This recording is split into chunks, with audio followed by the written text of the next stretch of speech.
Like nobody cares. Sexual and sensual, and then we obviously fuck more than anybody on the planet. Polyandry. Polyamorous. No, I was in a short film as well.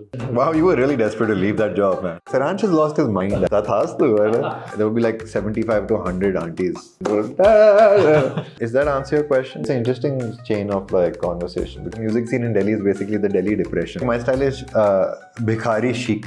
The best days in my life are basically when I'm not thinking about money. Fish curry and everything else that we ate before this is all thanks to YouTube. Oh, yeah. Nice plug. Learned a lot from you today. I was bored out of my mind. Pak Pak Pakao! Welcome to a new episode of Pak Pak Pakao. My victim today asked me to cook some fish. I've never cooked fish before. As with everything else, I've never cooked anything before. So we'll find out how the fish turned out. Was it cooked? Was it raw? Was it still swimming? But before all of that, I want to introduce my guest. He's an artist, a singer, songwriter, performer, filmmaker, an all-round cool guy, somebody I really look up to, and I've been looking forward to meeting for many, many years. It's Lifafa, Suryakant. Hello. Hello. Why fish? Why fish? Yeah. Low calories, low fat. Oh, shit. Health time. No. Oh, my God. Fitness drive. Yeah. Okay, you actually look, I was telling you earlier as well, right? You look a lot healthier. But you've never met me before, Saransh. I've seen videos, no? Maybe you look healthier in person. I always tend to look like really skinny in photographs. Yeah, you look very like earlier. You Gaunt. look like, That's the word. Gaunt. Yeah, gaunt.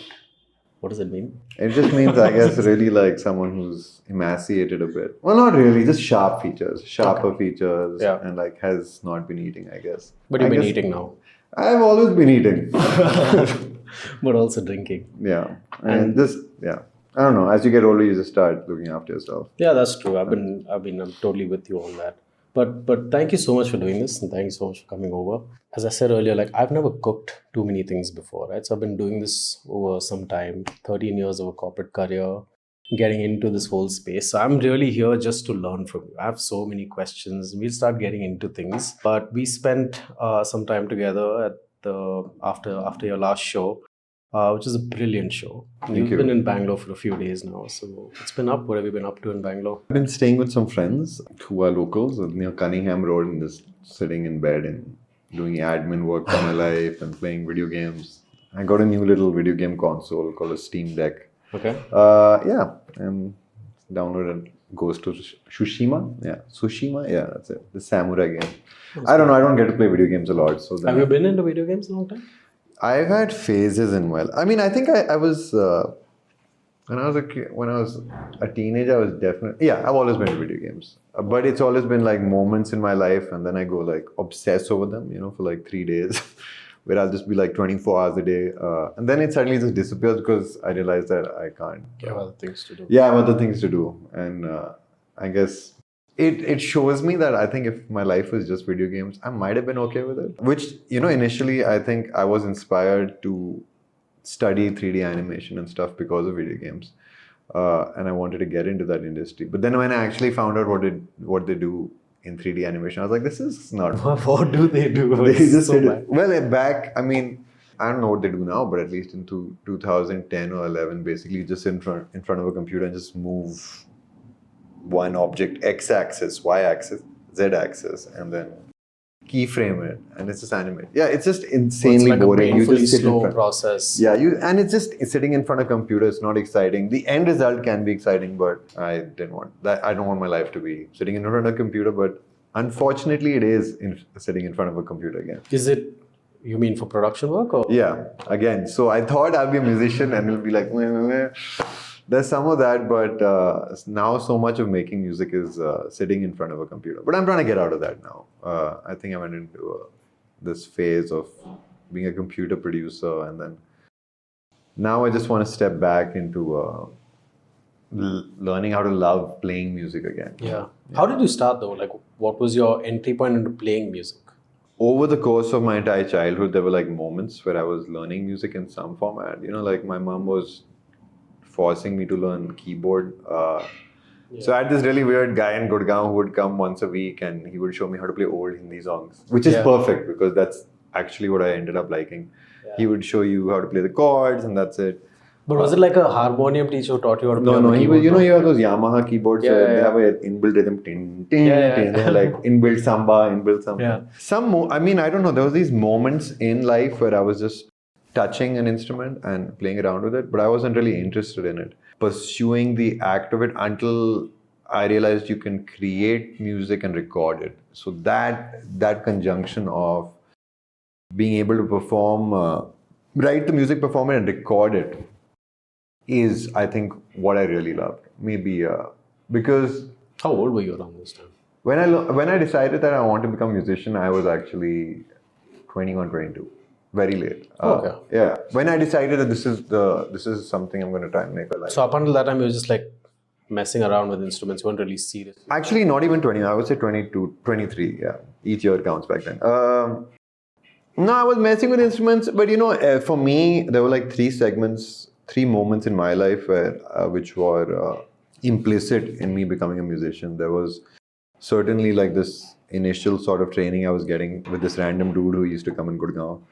And then in San Francisco was my other space, where I think I was just surrounded by people who encouraged me to write music and record music. This was when you were at film school. Yes, that was really lucky. Honestly, that's where I think having the right people around you just unlocks these aspects in your life. I don't know how I really started writing music. I think I used to drink a lot and smoke a lot, and I was discovering all these other aspects of life. And it was just some sort of weird unlocking happening, at least for me. And then I came back to India and I spent one entire year just sitting in my mom's house, playing music and learning how to record and produce music in 1 year. How did you start like learning to play? So you completely self-taught? No, if you mean self-taught, like going from you had like this guy teaching you. I had a guy who taught me this chord system, which is like major se minor jana hai, beech wali ungli piche kar do. It's like, but it wasn't like a formalized teaching of how to play music. Yeah. It was more like, hey, you want to play some songs? Here, this is. But that became the foundation of how I approached songwriting. So I would say that is my training. And that's great training if you want to be a songwriter, right? Really weird guy. I can't remember his name now. Wish I could find him. Anyway. I had a teacher. My mom got me a keyboard teacher who was actually a harmonium teacher. So he taught me how to play only with my right hand. And left hand. Yeah. Right hand. Same problem. They never teach you the hard part. Yeah. Until later, I didn't even realize that you should play with your left both hand. hands, right? Multiple fingers there. That's why I was asking if it was a harmonium guy. Utna nahi hua. But you're basically right. Obviously the right. I was playing the left hand with the right hand. Okay. What should be played with the left hand, I was playing the right. Okay. Yeah, all this shit is a blur, basically. I don't know how I just somehow at some point in my 20s, I realized I know enough to play chords. Okay. And more importantly, I knew how to listen to the music playing in my head. Mm-hmm. That's the key, right, for me. Somehow music played in my head and I could hear it. And I realized, okay, so that is basically that's how you write music. You hear it. That's one way of writing music. You hear it in your head and you try to recreate that. And I just spent like all that time recreating it, at least in that point. And so using different instruments and putting it all together. It's, and I used to basically come back to India in summer in some holidays or some gap, and I used to sit in a bathroom, like take off my clothes, put on some candles. I'm not kidding. Let's make a mahal and just try and write music. And I would just write lyrics. I would just start trying to finish songs. I don't even know how I ended up here actually. That's a great journey, right? You don't know how it happened. I just don't, yeah.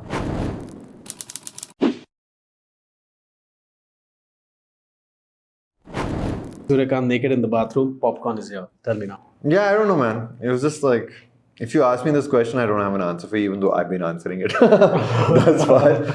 It's just, there's this vague process and somehow I ended up here. You started at 22 and then is Peter Cat like your first band? Yeah.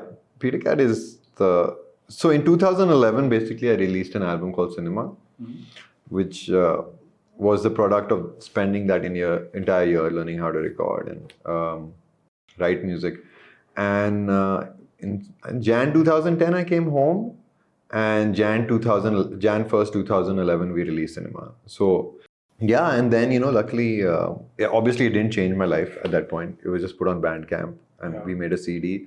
don't know what we did for the next 8 years.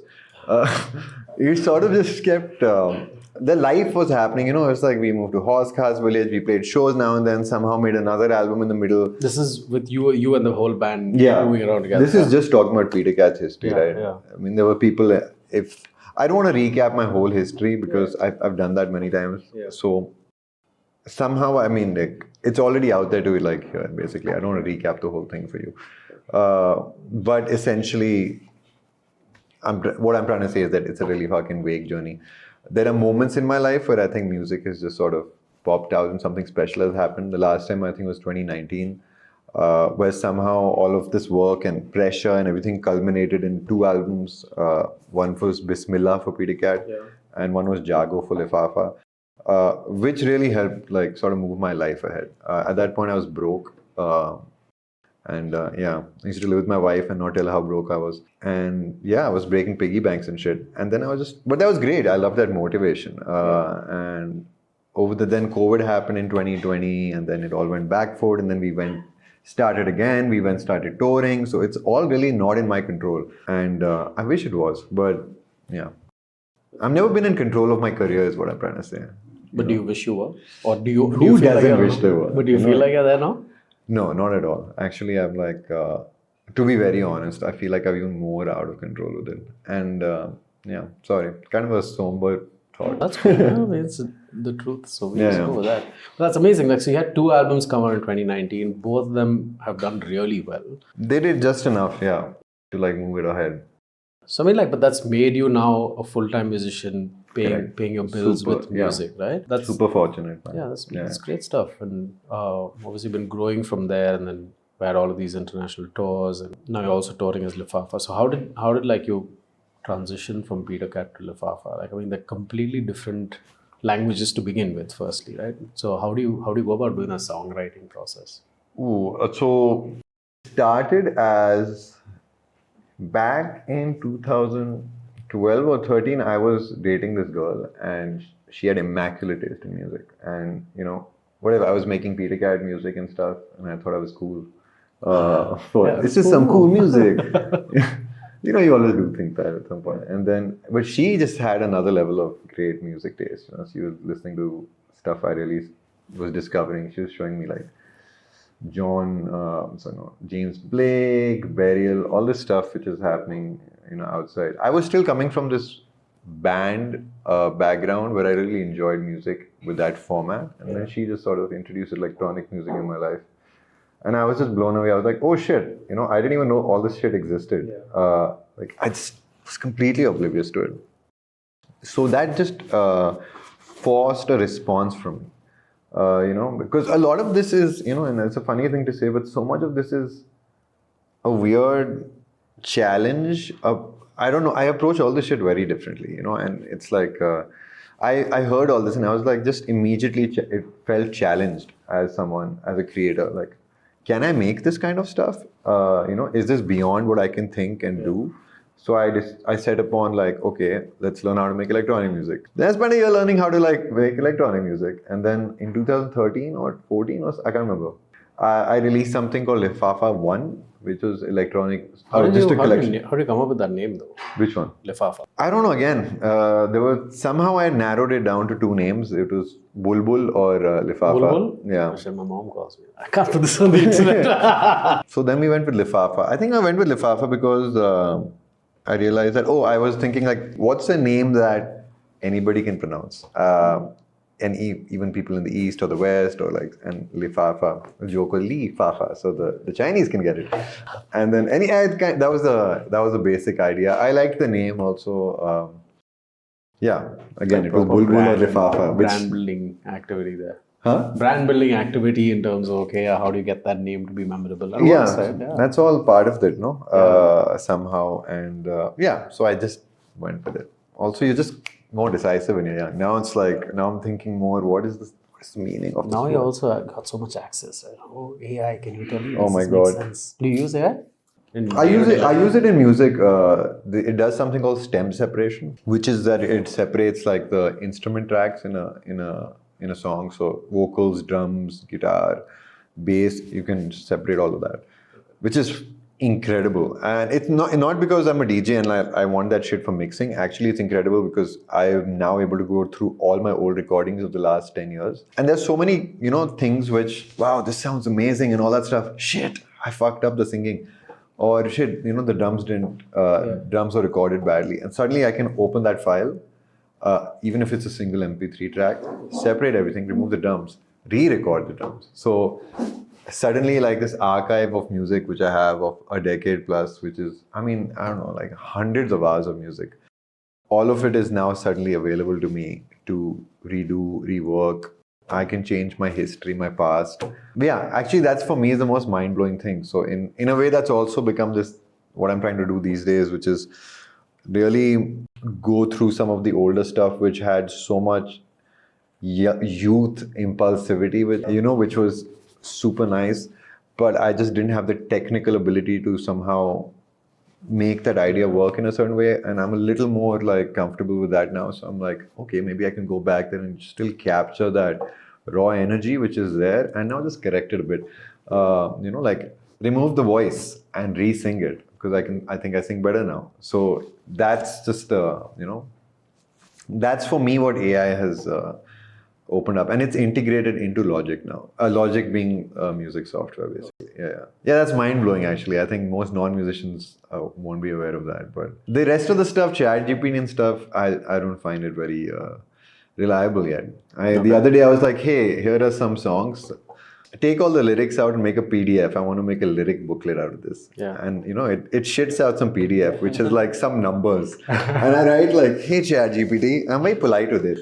Could you please repeat this task? Because you kind of messed up. I'm sorry. Do you mind? Yeah. And it's like, oh, it looks like I did make a mistake. Yeah. Let me do it again. Does it completely new set of errors? So it's like, I could do this myself. It's a painful process. Yeah. It has some, I think, I just haven't found what it's good for yet. I found this thing which I told you. And in video editing software and photo editing software, it's fucking mind-blowing. I do all of that also. So that's for me, I think the biggest impact of this generation of AI has made been, your workflows better, it's giving you better output. Or... to distill it, it's the manipulation of history.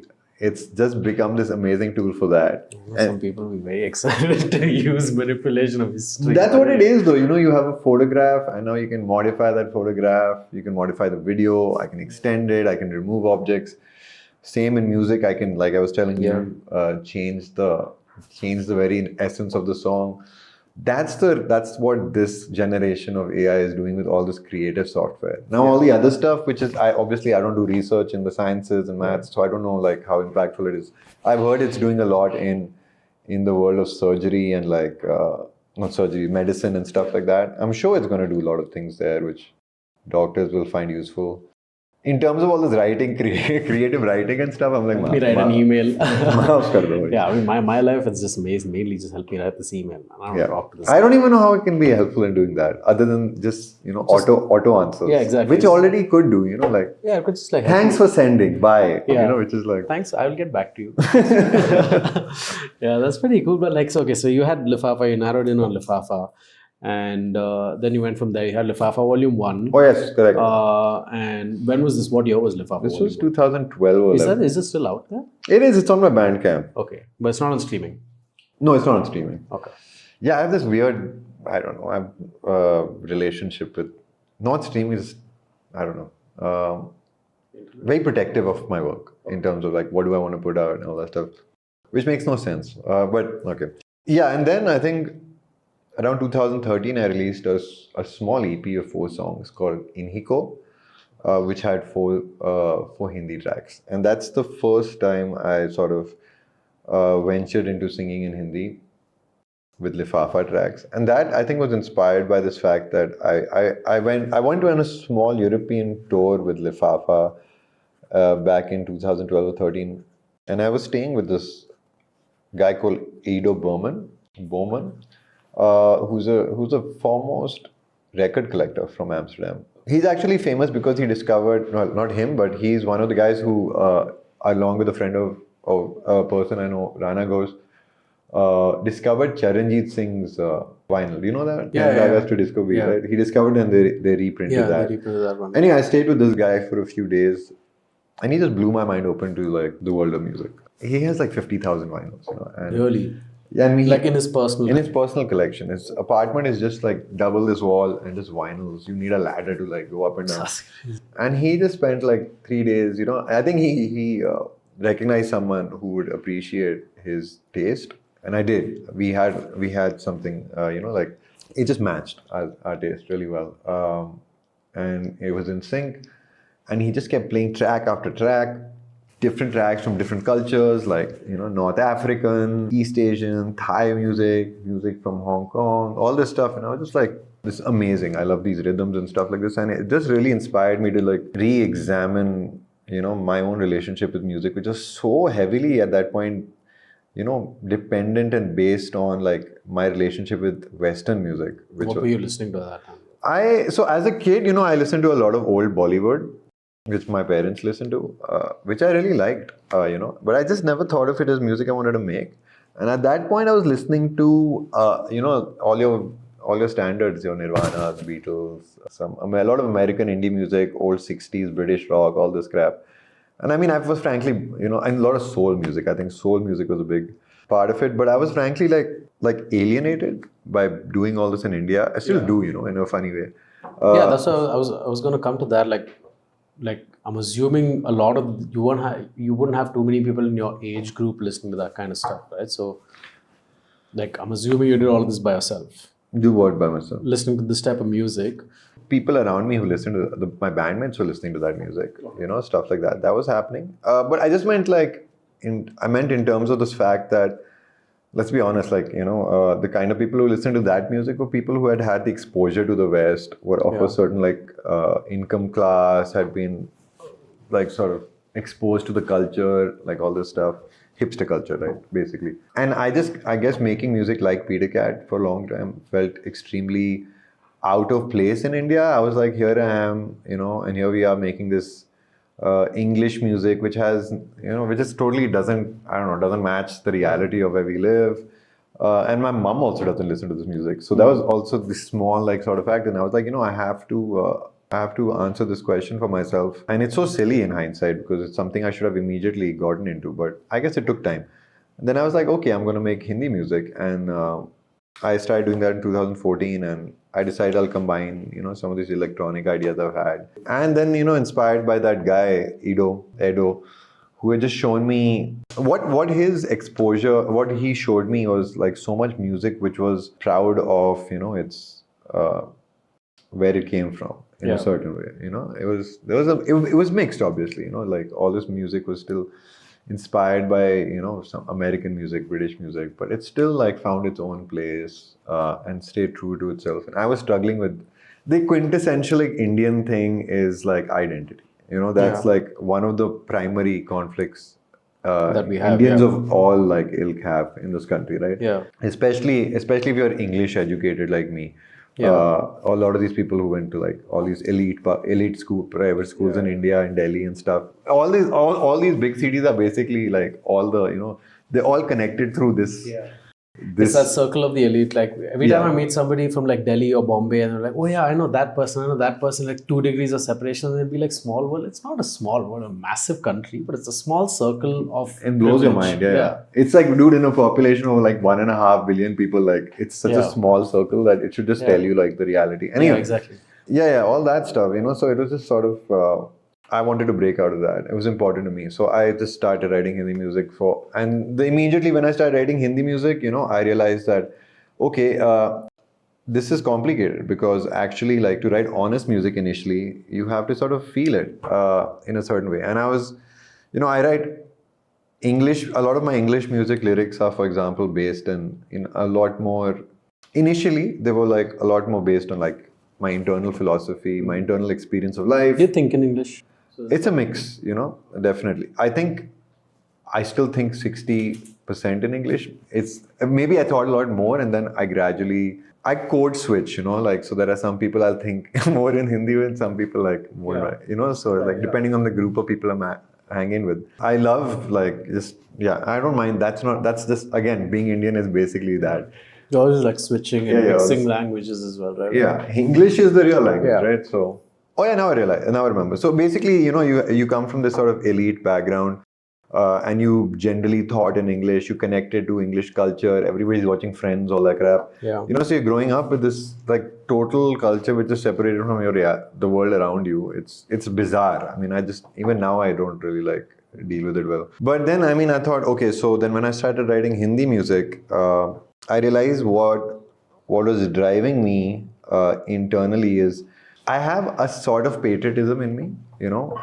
I'm proud of where I'm from. I'm very fond of like our people, our culture, all this stuff. I hate like our state of affairs. I don't mean politics. I just mean like the condition. Yeah. It's this crazy thing where you can simultaneously love this place and hate this place. And it's just. Yeah, it's just like somehow It's apathetic, right? Like we just like nobody cares. And it's because it's such a big but I think it's every time somebody cares, this sort of the weight of change, like just brings that person back to earth. It's like, okay. To make my point was essentially that I found that what is really inspiring me in Hindi lyrics was this weird patriotic music initially. I was like, okay, so I'll start trying to write this kind of semi-patriotic music. So a lot of Jaago it's a combination. So I found these two complementary things. I found this patriotic side to me, which I felt I was being honest with. And then there was this weird sensual side, which I found very interesting, which existed within me. Because I think, and so much of it was based on old Hindi films, and just like the Bollywood I had watched. I don't know where that came from. It was an imagined sensuality, in a weird sense, because I don't know, but I felt really comfortable with that too. So then I realized, there's this other person in me, who inhabits me, who is closer to this Lifafa persona. So then I sort of I just answered that call. So that's how these songs in Hindi started structuring. There was like sexual and sensual, and then Desh Bhakti. These and I felt like this was a really interesting contrast, because this is these are the two ways I view India. It's this weird. These are the two aspects of it I connect with. I find we obviously fuck more than anybody on the planet. Yeah, for sure. Yeah, and we have been here. Have you been to these old temples where have you been to like this Sun Temple in Konark? So I was there last year, and I got a guide. I was there on solo trips. I got a guide, and he walked me around, and he's like, polyamory. I'm like, what is going on here? He's pointing at like different things on like a temple, and he's just calling out all these like sexual positions and terms and stuff. That's pretty cool. But you're right. I guess that makes a lot of sense in the sense of like that's just who we are as people. But over the many years, we sort of push that down, right? We can't even talk about it openly anymore. Yeah, that's crazy to me. I think that's one of the biggest weird issues in our country. Kissing is weird. This is weird. Kissing is okay. Kissing is not. Kissing is finally sort of even now it isn't. It's really not publicly. You'll never see it at an airport. Yeah. Do you see your parents kiss? I don't know. Never. Yeah. Exactly. That's kind of. I don't know if they kissed even. Maybe they did. I don't know. It's a bit. It's a tough one. Yeah, but that's kind of strange, no? And just like a. This is going into beer biceps mode right now. We start talking about. Himesh Reshammiya was the biggest hero in our country. Imran Hashmi for kissing. Oh, sorry, Himesh Reshammiya. I meant Imran Hashmi. Yeah. The biggest serial kisser. Himesh Reshammiya. Did you watch any of his movies? Who? Imran Hashmi? Yeah. Of course. Yeah. Okay. Do you like them? No, those films are fucking terrible. Most of it is, yeah. But some of them are so bad that they're good, right? Like those kind of like Gunda. You watch Gunda? Gunda is not him. Not Himesh, but I'm just like some films are so bad. No, Gunda is like classic, whatever the fuck you want to call it. Like what genre would you call it? It's just It's it's this. So there is this specific industry in India of filmmakers who are uncles who have this dream of being poets and filmmakers. I have met such people, and so I feel like that's one of the who can write. They write all these things on a script and they imagine that it'll sound great on screen, and then it happens on screen and looks ridiculous. Screenwriting is a very different skill from story writing. I guess. But like when I was studying in San Francisco, I scored a gig for this guy. This weird Gujarati dude, must have been in his 50s or 60s, and he put out an ad looking for assistant director. Will pay whatever. I was like, okay, making what is it? Low budget Bollywood film. All right, cool. Let's check it out. I land up with this guy. I'm trying to remember who he reminds me of. Okay, there's no one particular. We had a very peaceful face. That's what I remember. Anyway, he's completely batshit insane. So he's like, I have a film in mind. I've hired a cinematographer. There's nobody else. There's you and a cinematographer. And the cinematographer is this white guy, like in his 40s or 50s, wears a cap, pretends he's in a Steven Spielberg film. He's so serious that he's and now he's been hired $600 a day to shoot for this guy, all right? And he's hired one actor and one actress. The whole film is just the two of them meeting in San Francisco in random places and having conversations. He's like, okay, I'll need your help, with the film. I'm like, okay, yeah, you'll pay me whatever. We agreed at a fee of $100 a day, which is I don't know any better, $100 a day for like a student, no? For assistant direction. I'm like, okay, that's I don't know, I guess why not? I don't know what to expect. Turns out I'm pretty much doing everything anyway, so that's obviously that was going to be the case. But I would have made a great corporate worker because I'm a very sincere human being. So, if I've taken up a task, I will do it. I'll work it as hard as I can and do all that shit. So then, he's like, okay, now we're going to go to this location and shoot. I'm like, I don't know if you can just shoot in there without permission. You can't. Yeah. I mean, America, you can't just start. And this is a 35mm camera. Yeah. This guy is like, I'm like, this is not even like a Junior it's not a 16mm. This is not a 8mm. What do you think this guy? And he's like, yes, we're going to do this, son. I'm like, okay. And then, You get your payment up front, though. No, he was paying me at the end of the day. He would give me $100 note or whatever. It's so funny. And we said, okay, let's check this film out. And so he makes me go talk to this Indian restaurant there called Zante's, which was famous because they made Indian pizza, which is really like revolutionary in San Francisco for that time. And funny story is that once I landed up outside Zante's at 3 a.m., me and this girl I was seeing, and we saw these guys, and we were hammered, and we saw these guys eating pizza inside. It was the staff. It was like a roti pizza. No, it was just the crust was naan. The whole thing was naan, and on top of that they put whatever like Indian stuff. It was fucking epic, really good. All right. Anyway, this side story. One day we ended up there at 3 a.m. and we see these guys. We're walking back home. It was on the way back to where we lived, and we saw these guys like stuffing their face inside, and we were starving, so I just knocked the door. And I love Indians. They opened the door like, "Kya hua bhaiya? Baat kar rahe?" And we go in conversation. And it turns out this guy who I was talking to had moved to San Francisco. He's just this waiter there from Sector 4 Gurgaon, which is where I grew up. Oh, shit. Like 19 houses down from like where I lived. He had just come from there. So we're like, what the hell? And he's like, they were hammered also. Yeah. So they fired up the fucking pizza oven at 3 a.m., made us a fresh pie and all this stuff. So I thought, okay, I can go ask them if they'll be okay. And I'm like, okay, you're going to have to pay the restaurant, obviously. Yeah. So whatever. Then we go there and he's like, fine. I'm like, okay, so we have the script. And then, he opens the script. And it's just line after line of like, आप पौधे के जैसे लगते हैं. It's just bizarre like lines which are just not. And he's written his uncle. He's written everything, and he's just standing there like. Beautiful. ऐसे बोला. And then, if the whole shoot is supposed to last 10 days, on the third day the actor is like, I'm out. Oh shit. I don't want to do this. This is terrible. So he decides he will become the main. So you start all over again. No. He just joined. All right. He said, I'll change the script and कुछ लिख देंगे and मैं आ जाऊँगा. Plastic Now this is very weird because the actress is 22, 23. So this has become a really strange, like weird romantic situation. But he's very happy because he's delivering this, his own dialogues. So 10 days goes by, like 3-4 days later, the cinematographer is losing his mind. He's lost his mind.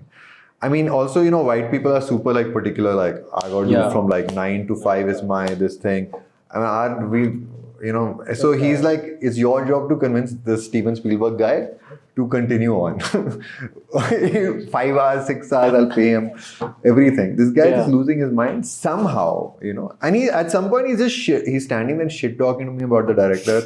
So I'm just like, okay, yes. And I go back to and shit talk about the cinematography. It's just a fucking nightmare. Yeah. Sounds like fun though. Yeah, I had a great time. Like great workplace politics. And then, this is just 3 people. And it was it was just insight into, there are people like this who basically must have been some guy who had a great business in India. So he just came and like, I can't find the film anymore. I mean, I think he finished it. He finished it? Yeah. Did he release it? Did you watch it? No, I never watched it. He never once he paid me, we never contacted each other again. Shit. Now I really regret that. I would have wanted to see it, but honestly, like I saw the rushes and I can't believe he could have made anything good out of it.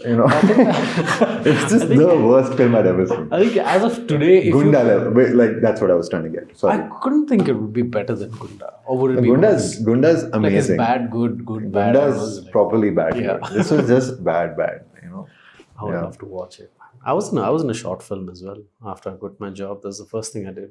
It's terrible. You started filmmaking? No, I was an actor. Oh, you're an actor. Some kids were making a film and they reached out and they were like, since you're free, can you come? I was like, yeah, I'm actually that free, I'll come.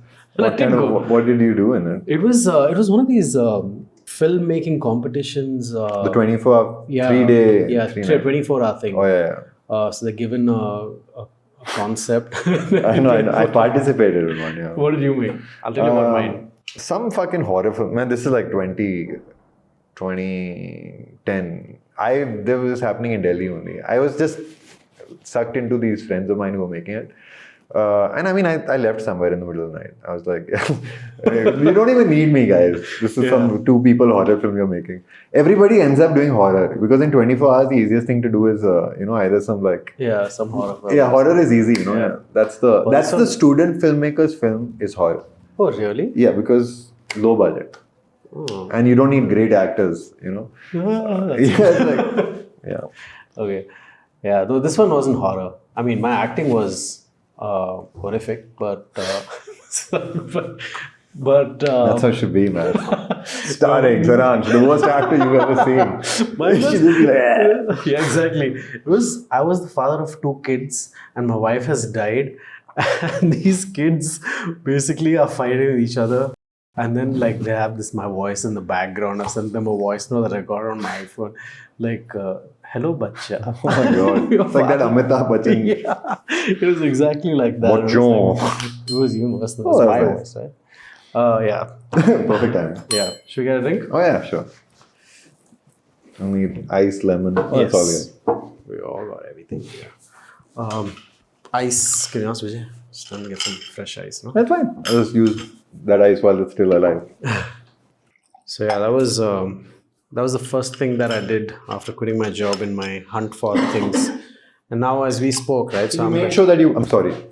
Just to interrupt you. Yeah. You didn't want to get another job after you left. No, I didn't want to get another job. So I had reached that point where, I was all of it. I was completely disillusioned with the idea of having a job, right? Like it's a double-edged sword, right? Like it was a well-paying job, right? So I ended up with a reasonable cushion where I was like, okay, now I have this fun budget that I can figure life with. Because I went to this place. It goes a long way in India. Yeah, exactly. Yeah. And I ended up there straight out of college, right? So which was? At Google. No, college. College was here in Bangalore. It's called Jain College. Okay. And that was also like, it was an okay college, right? It was fine. I actually went to Jain College because Google came there for campus placement. So it was like a planned thing. It was a decision I made at 18 that I wanted to go to Google. Well, you did it, man. Your plan worked out. It worked out Maybe pretty too well. Exactly. So yeah, all of that worked out. And then, I mean, after 13 years, I'm like, that's okay, whatever, man. I mean, I had a great job. I got to meet a lot of cool people, got to do a lot of cool things. Yeah. Then I was like, okay, this is it. I'm done. Paycheck doesn't excite me anymore. The job didn't excite you anymore. Job didn't excite me, company got old, right? Like when I joined the company, Company got? Company got old. Old. Achha. Yeah, I mean, when I joined the company, it was 18,000 people, average age of 24. Which company? Google. Okay. In 2011 when I joined. And when I left, the average age was 38. 200,000. That is interesting, actually. Yeah. So I was like, fuck, there are only old people around. 38 is old, huh? Thanks. No, I mean, like, everyone's older than me, right? Yeah. So I was like, this isn't fun anymore. Like, I came here to be like, and also like, it got very structured.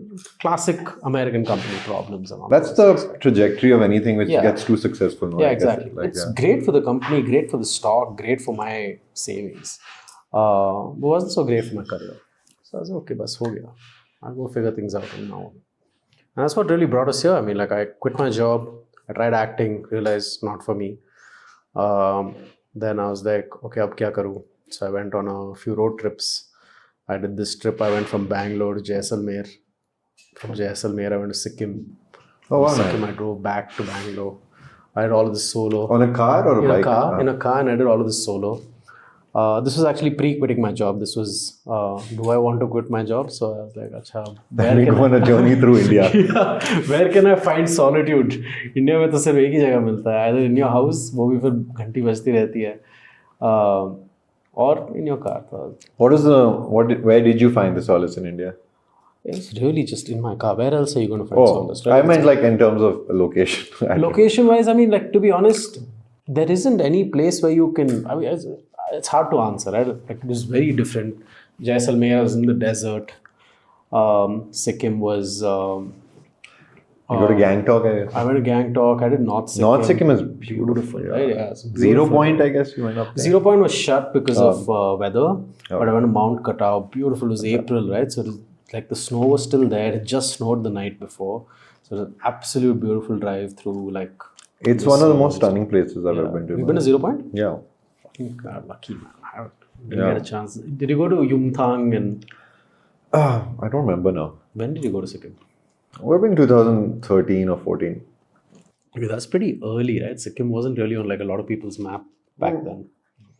The reason I ended up going there is my uncle, who actually, funnily enough, is a great chef, or actually wanted to be a chef his entire life, and is a great chef. He partnered with somebody and managed to open a restaurant in Gangtok back then. Nice. The restaurant was called Gangtok, but with a Talk. Oh, nice. Yeah, and so me and my band at that point, we had some shows there, which we had figured out in the Northeast, and so we stayed with him in Gangtok, and he was feeding us every day. So basically, we reached there, and he was just saying, my uncle, he was just fucking feeding us, and then he was like, okay, now that you're here, why don't you go? I'll connect you with some people here who'll take you around. And 2-3 days, it took us 2 days, I think, going back and forth and stuff. And it was just stunning. Also really wild at that point, like you're saying. Now it's very like touristy. Now it's like a ribbon of white Innovas that you're following every time you go, right? Like it's like a proper sort of well-planned tourist thing that happens when you go to Sikkim. I mean, it's still worth it. It's totally worth it for sure. And Gangtok is such a cool little place, actually. I loved it. Yeah. It was a great place. I got tattooed there when I was there. Oh, nice. So yeah, I mean, cool people there. Lots of like cool bands. I mean, I'm really into metal, so there are lots of metal bands there. It's a good scene. It's a very nice little town. So anyway, I did Gangtok. I did all of those things, and then I came back via Calcutta, and then I went to Puri. That's when I went to the Sun Temple, and then I went to this place called Raghurajpur. No idea. It's this artist village. They do this. What state? It's in Odisha, right next to Puri. It's about 30 kilometers out from Puri. They do this Potachitra paintings and stuff like that. I showed you. It's pretty cool. This country is just massive. Yeah, it's like an entire village where everyone in that village Just does work. Potachitra paintings. So they've like painted their houses, and it's like a tradition passed down from generations. So every house there is a studio. That's the model for our country, man. We just haven't like figured it out. figured it out. I mean, like Italy does that, in a sense. Like art. Just in terms of, each region just figured out, Spain also, a lot of the regions just figured out, something like what is super local there and what does very well. It's protected, it's exported from there, like certain kinds of meats or cheeses. The same has to be done with some practice. Yeah, you shouldn't have like a multinational company coming and be like, oh, we'll make the Potachitra, how do you say? Yeah, Potachitra. Potachitra painting, we'll take this art style and bring it to the masses. That actually is, that screws it up. What you want is that exclusivity to that place to be able to sell that style of, or protecting that. Yeah. Sorry, I just like diverted the No, that's concept. cool. I mean, like that's pretty interesting because that entire village is known just for this. Yeah, exactly. They all, like everyone there is either a painter or sculptor. That's it. They have no other occupation. So yeah, I did all of that and then Andhra and then back home and then I went to Kerala for a few days and it was like a full sort of circle around India. Awesome, man. Yeah, and then I tried creating content around that. I realized I didn't enjoy it. I enjoyed creating content, but I didn't enjoy creating travel content because it took away from the travel. The traveling itself, Then I did another trip where I went to 100 beaches across South India. So started in Kerala in 10 days. Wow, you were really desperate to leave that job, man. No, so this is after I left the job. So you're telling your boss like, yeah, I'm going to go on a trip, sir. He's like, oh, very great, Saransh. Where all are you going? 100 beaches, sir. This is like calling the VPs. Like, Saransh has lost his mind, actually. Yeah, we might need some medical help. I think he's on his way out. Yeah, so I quit the job, then 100 beaches. And at the end of the 100 beach trip, a friend of mine called me and he said, we're going to Goa, leave your car in Chennai and fly to Goa. So I did that. I went to Goa and I realized, fuck, I wasted my time because Goa is actually the prettiest. Oh, really? Like after going to 100 beaches from Kerala all the way to Kanyakumari and back up north through Tamil Nadu. I mean, like, see, there are obviously many beautiful beaches, but as a whole, right? Like Goa is incredible. Goa is a spectacular place. Yeah. I mean, people who complain about it are like, dude, you don't even know how lucky we are to have it. I 100% agree. How long did you live in Goa? 3.5 years. 3.5 years? Yeah. Oh, wow. I don't know if he had a happy lifestyle. It was a complicated, like, in a way, like me and my wife had, like, we had a big house we rented. I made a little studio in my house. It was beautiful. But again, it just felt like we had created a strange, we might have arrived too early in our lives. And we created a sort of a weird, secluded prison in a way. I love Goa, but I think because we basically set up shop in a place called Moira. Moira, yeah, I remember that. And it's very beautiful, it's stunning. It's doing much better now, I think, in terms of it. But I think at least for my wife, she realized she still wanted a city life, for example. It was making her lonely. I'm someone who has no problems being lonely. Yeah, spend a lot of time alone. Yeah, exactly, so it's almost required. And so, we suffered like in that. And I really get her perspective. And I also realized that actually it's not the right time yet. And if you live in Goa, you should endeavor to live next to the beaches. Moira's far from the beach. Moira is far from the beach. I mean, it's still 35 minutes to the closest beach, which, some will argue is nothing. But in Goa, that's a lot. It's a lot, especially if you want to have a morning routine in the beach, going back and forth.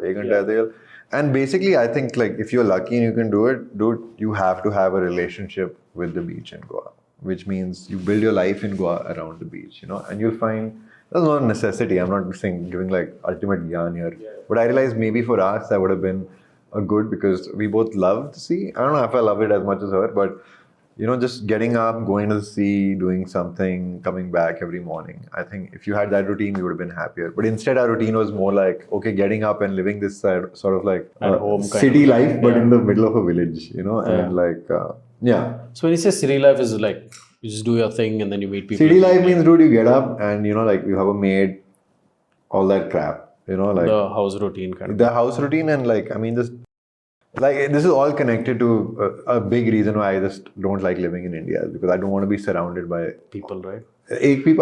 But also I just don't want to hire people to do things in my house. Yeah. Especially when it's so obvious, like the money we make is so radically different. I'm just uncomfortable with that. Like at some point, I'm like, I can't change this country. I can't change the society. I can.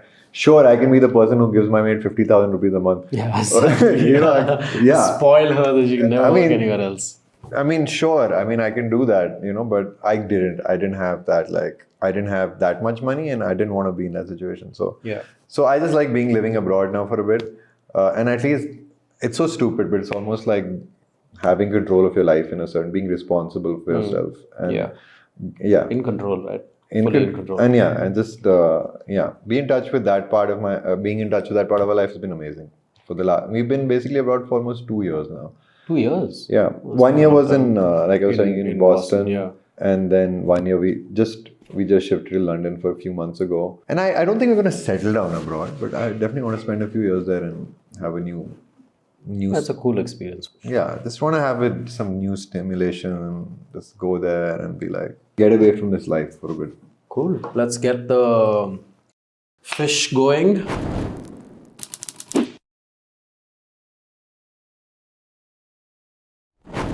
What are some of your favorite sort of artists you worked with, or some special situations which happened?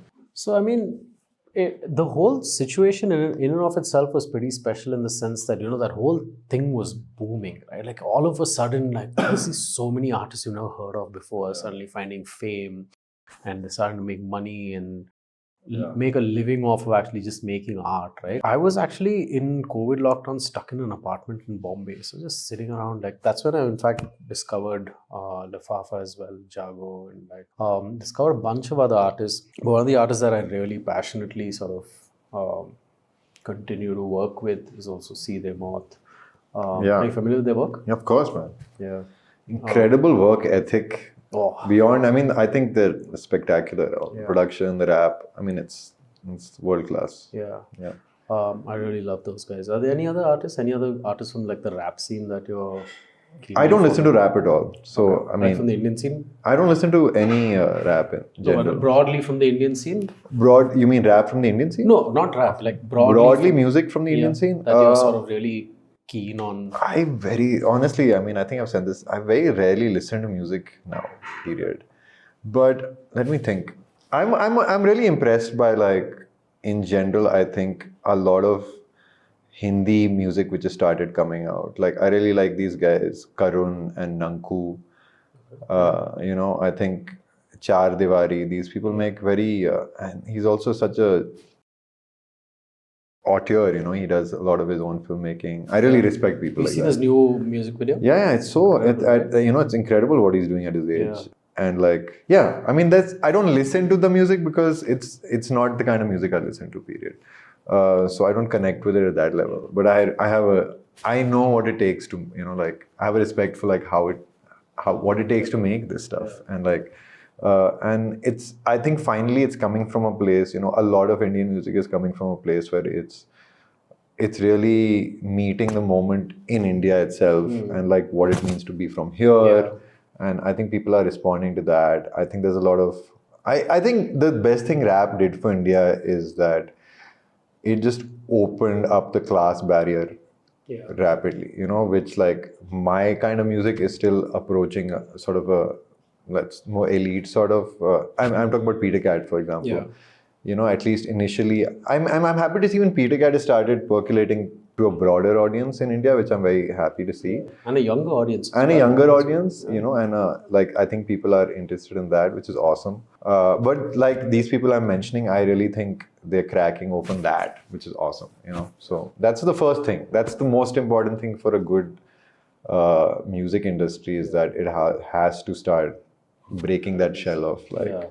everyone should enjoy it. Everyone should listen. Everyone's story should be coming out. You should have these singular sort of characters popping out, making their art. That's really cool. Yeah, I love that. I mean, I also love like how rap is now also like started. There's a rap scene in every sort of urban center. Whether it's not tier 1, tier 2, tier 3. Like every urban center has its own rap scene. Right? Different languages, different everything. Gujarat, Tamil Nadu has its own. Malayalam has. And it's all going hard. Yeah. It's like connecting. I mean, the audiences are just blowing up. And they're loving it. But we're going to come back to it. There's a lot more music things that we talk about, right? Let's talk about food today. The food. Nice switch, man. Fish. Smooth. So yeah, I mean, this is an Amritsari fish. It's my mom's recipe, really. So it's not like an authentic Amritsari fish recipe. It's more like this is what I've grown up sort of a thing. So let's go for it, man. And squeeze some lime and. I'm kind of, I don't know if I want to destroy this work of art. That's okay. Lemon. All right. Artistic lemon. Yeah, this is the other art form I actually think is awesome. Also, it's another sort of self-destructed form of art. You can go insane becoming a chef, Yeah. you know, but Yeah. no, I don't know. No, I'm Yeah, just go for gonna it, go dip for it, it. yeah. Yeah, enjoy yourself. Nice. Thank you. The chef, no? Our chef inside. So, I mean, obviously, the last minute prep done by somebody else. I had built the marinade, Cool. asked him to fry it up for us. No, it's perfectly cooked. Yeah, he's done a good job. That's the hardest part about fish, man. Getting it Cooked perfectly. not overcooked. Yeah. Also, the marinade. Marinate, yeah. Takes a while to get it right. Yesterday's marinade was yellow. So to get the proportions of haldi and chili powder. Are you calling and a video calling your mom? Does this look right? No, that is every day. Every step of the way. Now she's like, the day you cook is a day I don't plan to do anything else because 20 bari to phone karega hi karega. But she's also like gotten better at like teaching me now. Actually, that's like, it's brought me and my mom really close because now like our conversations are not just transactional anymore. Right? Earlier it used to be like, haan theek ho, okay, chalo bye. Yeah, that's a good point, man. Yeah. So now it's like, okay, now we have this thing. In fact, the other day I was at a family function at an aunt's house, and my mom and I were having lunch together and we were like dissecting the food, right? And just me, ye acha hai, and stuff like that. And the auntie made a comment. She's like, "This is so nice to see both of you like connecting over food, right?" Yeah, so you found a point of connection. yeah. So it's that way it's been like a great way for me to like connect with her. In fact, to see her also sort of evolve the way she communicates with me, teaches me, because she never taught anyone how to cook, right? So she's always done it with feel. So the first few times she sent me like a written recipe, right? Step 1 ke baad step 6 pe pahunch gaye, because that's like just how she's like, you know. Andaze se she does always. And then suddenly at like step 8, I'm like, "Arey, ye to step 2 hona chahiye tha." And then I'm like redoing the whole thing. And then I realized over time ki okay, every time she sends me a recipe, I have to first read it, rearrange, and then build into it. Yeah. So yeah, it's been a nice way Yeah, to, it's like, connect with mom. It's hard to become good. This is great. It's cooked really well. That's a nice way to connect to your mom. I had the same thing. It was initially, now it's music. My mom is far more fascinated by my music career. Has she always been into music otherwise? Yeah. Okay. Right, one sec. Suck the Go for chutney it. of my hand. Go for it. No, she's a devout Hindu. So apart from all this guitar and all that shit, the real, I think, music education I got, now that I think about it, is bhajans. My mom used to send me to all these Bal Vikas classes, all this shit. I also lived in Dubai when I was younger, before my father passed away. And so basically we'll be sent to all this. This is what all the NRIs do. They're like, how do we connect our children to our idea of imagined culture? Then they send you to Bal Vikas, and then they're teaching you like Sanskrit to begin with. Tathastu, right? Yeah, basically Indian mythology and stuff, which I love. I mean, that's super amazing. The Indian stories, the mythological stories, all that stuff. I loved that. I lapped it up. Still remember. Even more fascinated by it now. But like they basically then at the end of each Bal Vikas session, it would be like, "Ab bhajan gaenge," and then you'd sing some bhajans, and I would sing in that. And I think that just also, and I really enjoyed that actually. That's when your singing really sort of started, is it? Yeah, in some form, I could say, and I would say that even now I've found that my music gears towards a certain kind of spirituality, which is probably driven from something like that, So yeah, spirituality is something I've taken forward from that in the music. It's nothing to do with God, nothing to do with Ram or something. It's just, but so like your mom used to play a lot of bhajans at home. Yeah, she would. So this is really, they're basically. in especially, I don't know how. Basically, there always used to be these bhajan sessions, which all the aunties. So Dubai is basically filled with South Indians, and my mom is the only North Indian. Yeah, exactly. So then every like Friday night, my father would drop my mother off at some. There was this guy called something Choitram. This is his name. I don't know. Choitram is a. You know Choitram? He's a Mallu. He should know.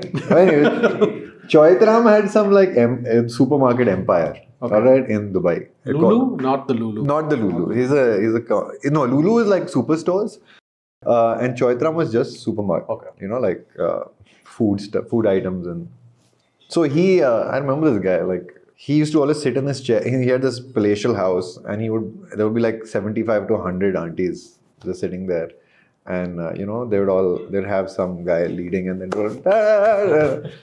whatever. It's awesome, So my mom would drag me in there. I absolutely hated it at that age, but I would spend more time there, and you would suddenly be like caught up in this crazy wave of 100 people singing the same thing. All that shit happens, and I really connected with that. So even now, I still somehow So the Choitram Bhajan sessions basically are like something which I took forward. Nice. Still, I don't know if he's alive anymore, but he used to just sit there. These were in Hindi or? Yeah, Hindi bhajans. Okay, interesting. I mean, I don't know the Hindi. Yeah, I guess the Sanskrit and Hindi bhajans. Yeah, but like anyway, like coming back, I mean, this is like it's very interesting to learn that like your sort of experiences with your family sort of really structure who you end up becoming and how you sort of take life forward, right?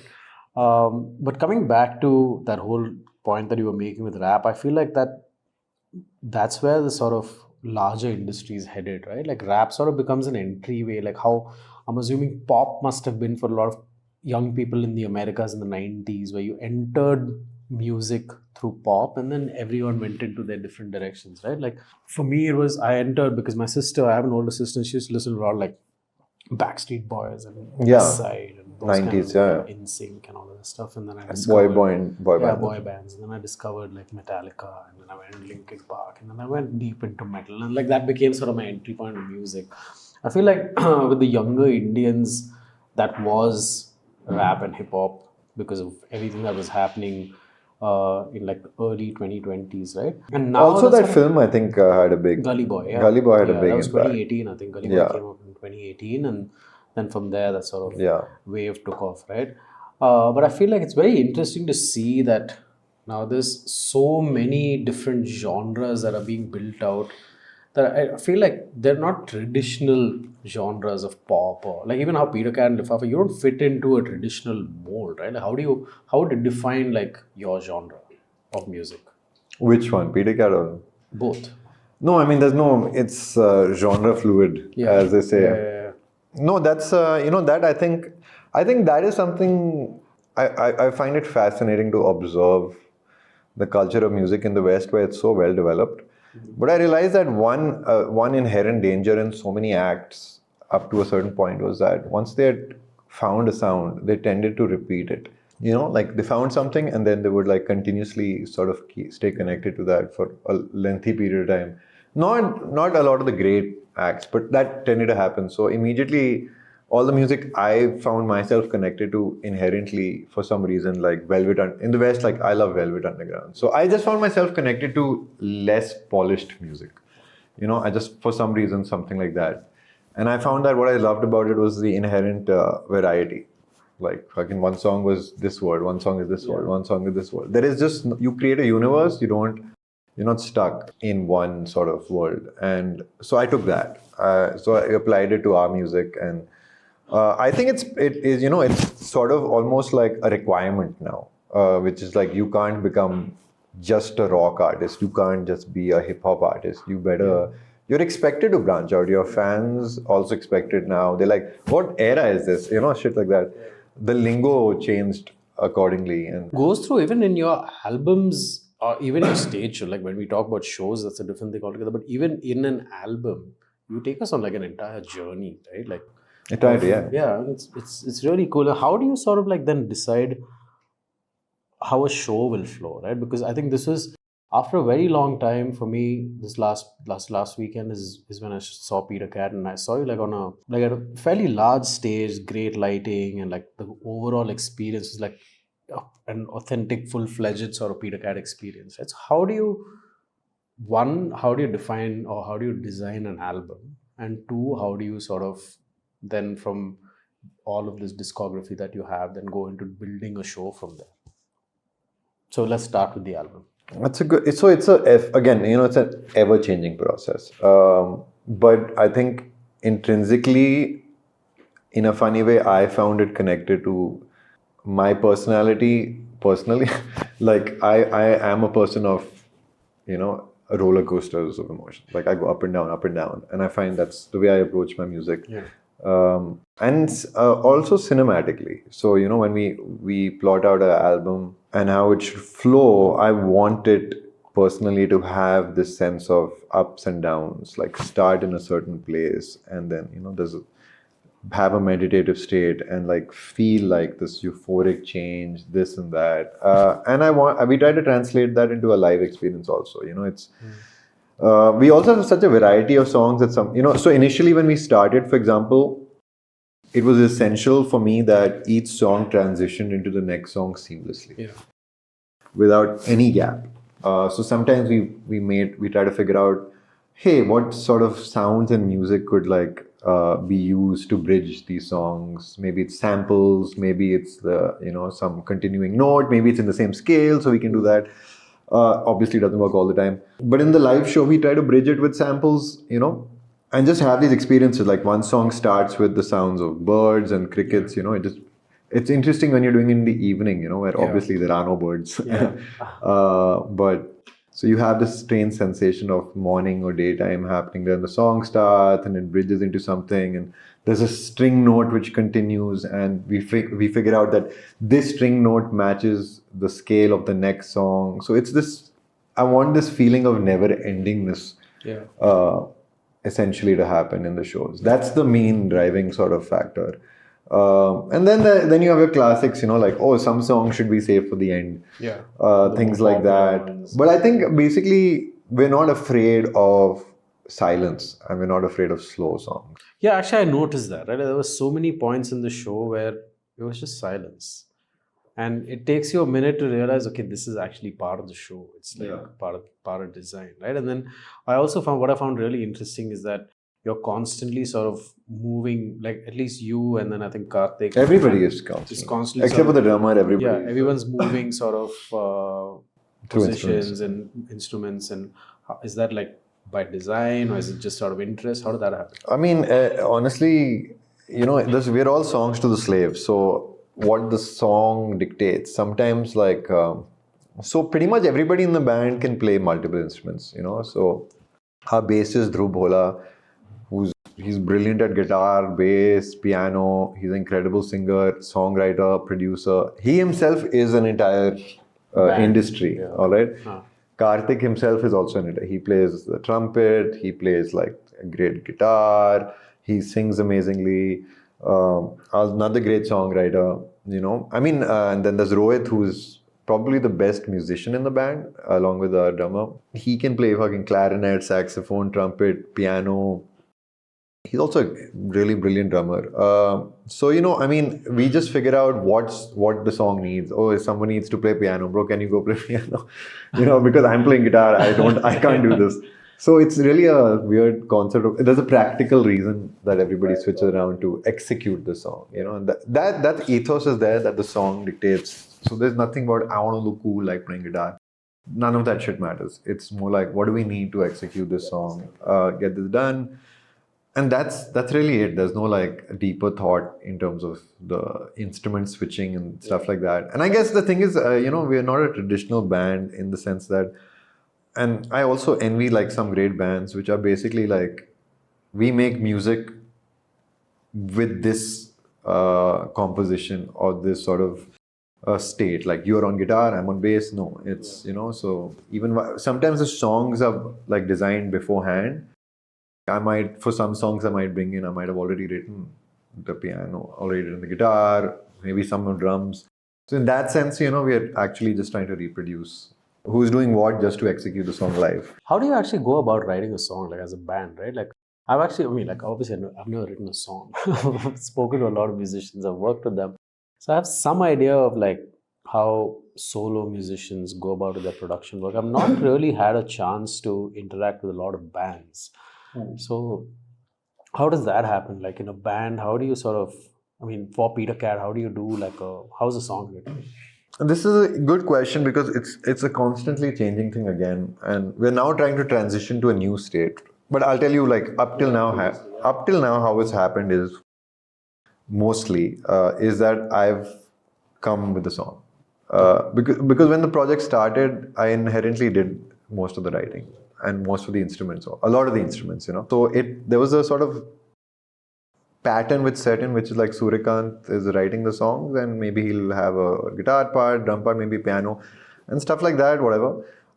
Then, you know, as time moved on, people started and initially it was sort of a project set up to execute songs I had written or produced, you know, and then it transitioned into this new identity, which is like once me, Karan, Karthik, for example, had solidified into the band, you know, Karthik's impact entered the songwriting because he started learning how to play trumpet. Karan and me started playing some songs together when in moments we wrote something, you know, like, and off that we would build a full song. So there's no set pattern, you know, like someday it could just like maybe for a couple of songs it was just me and Karan playing guitar and it clicked. And then later everybody else comes in and starts adding stuff. And then some great days, you know, some lucky days you have 3 people or 4 people playing at the same time and something good is happening. That's hard, right? That takes years of chemistry. We don't necessarily have that right now because we haven't had that many years with us. But now I feel like we have had those years. We're transitioning into a state I would like to see where we're working more, where I stop bringing in more pre-prepared or more film and honestly act as 1 out of 5. You know, that's so like what I'm trying to tell you is like there's no set pattern for how band makes music. Our pattern was this sort of mutant version of like semi figure it out live, semi produce it beforehand. But if you ask me what the perfect way for a band to make music is that each the song is made together in the spot in the moment, and everyone starts figuring out their parts live as the song is. That's the greatest bands did that.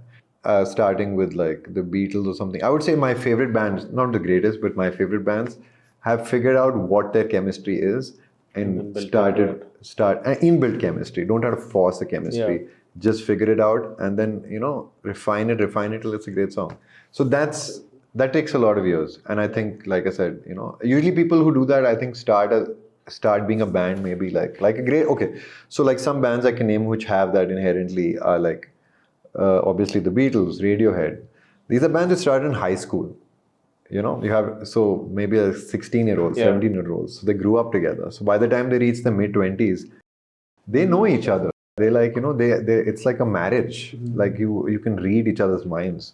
And that is the composition of a great band. So it's part of being a great relationship. So this is similar to like maybe even what Drake has with, you know, Drake had with his producers, or like you have that relationship. What's that guy's name? I got Noah. You know, like I mean, I'm bringing Drake up Drake's music is great, not good. It's up to you. But what you can, subjective. All music is subjective. But what you can't discount is like the work ethic of that group has been quite extraordinary in my opinion. Like, you know, it's like, I think the core group is, at least for a lot of Drake's early albums, was 3 people. Where his producer, Noah, I can't remember his name, Schwab. He brought he made the beat and all that stuff. Drake brought in like, onto his voice and everything. He had this weird baby voice which works. Yeah. And then, and then they had this amazing Jamaican dude who would do the mixing. And he fucking like killed the mixing, you know, he did a great job. This team of 3 basically constructed what is probably one of the most successful music acts. So that's true for Kendrick Lamar also. And I'm using rap as to show you that it works, the same format works. Across the board. But you've actually in the last like few minutes, you've mentioned work ethic a couple of times. It's how do you like, what is work ethic for you and how do you define it? Is it something that can be built? Like how do you go about building good work? So you're asking the wrong person because I have the worst work ethic. I mean, I would say like the biggest shortcoming I see in myself as an artist has been my utter disregard for a good work ethic. I have different reasons for that. I'm a chaotic person by whatever. But if you ask me what a good work ethic is, most importantly, it's consistency. Consistency in creation and releasing in all of it. Well, I mean, it starts with consistency. Consistency in, practicing your art again and again.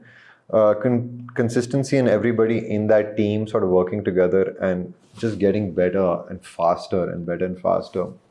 And maintaining this sort of momentum towards bringing this sort of, there's a flow state or whatever you want to call it, right? And like, I think people who work together over a period of time achieve that. It could be a filmmaking crew, it could be like Christopher Nolan's crew or like Paul Anderson's crew. They reach a flow state where they're like, oh bro, I know what you need, I know what you need.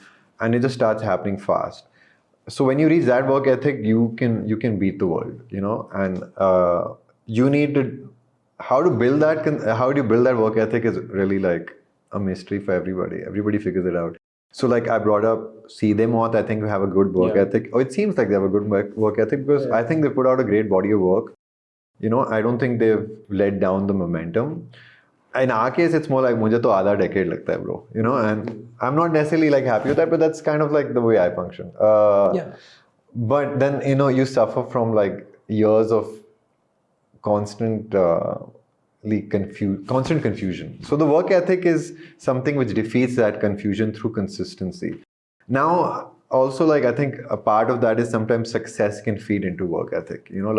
So it's like a reverse sort of. You can, if you achieve certain success, you can go two ways. You can either like get all fucked up and be like, okay, I'm indisciplined, I'm like whatever, or you can be like, I'm going to use this momentum and continue on. Is that answer your question? No, it broadly does answer the question, but then narrowly, what do you need to know? No, we'll stick broad only. It's too narrow. I can't see that well. Number one is consistency. Consistency in basically getting better in practicing your art. Practice is probably what you're saying. There's so much of it, I think, involves a certain mindset of, putting yourself through and achieving a place where you sort of push away self-doubt and start listening to yourself more honestly and just being more in touch with your instinct, all these things. And that, I think, informs you. It becomes a self-perpetuating cycle of like, basically it's like, it famously said, the faster you finish your art, the better sometimes it is, And that's been true for me also. Like some of my songs which I feel like which did better was the song which I finished in a very short period of time. And some of the songs I spent like half a decade on, nobody heard. So there are all these mysterious like sort of things which are involved in this act of creation and work ethic. But I'm more, the reason I bring up work ethic so much is because I'm so jealous of people who have a good work ethic and I want one, and I spent the better part half a decade trying to figure that out for myself. So are you getting there? Are you going to be releasing more music? Are you getting more consistent now? Are you going to see more? Yeah, that's a good question. So I don't see myself becoming someone who has a better work ethic because at some point you have to be like, bro, this is who you are. So how do you make the best version of what you are? So I have a very romantic view of existence, and my view is that theek hai, main time lagaunga, but when I make something, it'll be special, and hopefully it'll make up for all this time which I spent. But do you enjoy creation? Like, do you enjoy practicing your art and creating music and putting it all together? Because you do solo, right? Like you do have a solo project and you can't do something solo if you don't enjoy it, right? That's a good question. I don't know. It's... There are moments where I love it, and then there are moments where I just sort of like don't want it. I don't know. It's complicated. I feel like I don't have control of my life in many ways. So there's definitely an aspect to where this music just happened to me. And this is where I speak honestly, in terms of like I told you, I hear music in my head. Yeah. So it guided me towards this space, like become a musician. Now I'm a musician. When you say music in your head, is it like some ambient sounds, or is it like are you listening to a song? What's happening in your head? Yeah, I mean, I just hear songs when I'm like I just hear a lot of songs in my head. And these are like new songs. They're always new songs. They're like half fleshed out and stuff. This is part of my problem is that I'm on this conveyor belt of like ideas. This is discipline. So it all comes down to this work ethic is just a stand in for what it means to be disciplined. And like I just have this non-stop conveyor belt of song ideas. And I keep telling myself that one day I'll catch up with it. I can't catch up with it, because it just keeps. So I mean, I'm very grateful for the fact that the conveyor belt hasn't stopped. But at the same time, it becomes overwhelming because I want to just stop and be able to execute, 10, 12 songs in one go and then move on in life. But it doesn't work like that. So the way my music process is there's a moment someday. There are three ways I make music, all right? One of the ways which has been craziest is like I'll spend 365 days doing nothing. And then there's one day in the year where I'll make 6 songs.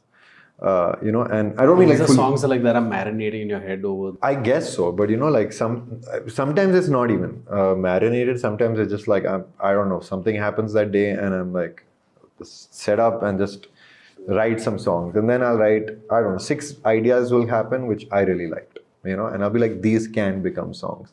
Then I'll spend another 3 years working on those songs to bring them to the point of where I'm ready to release them. In that 3 years, I go through every permutation or combination of what each song can become.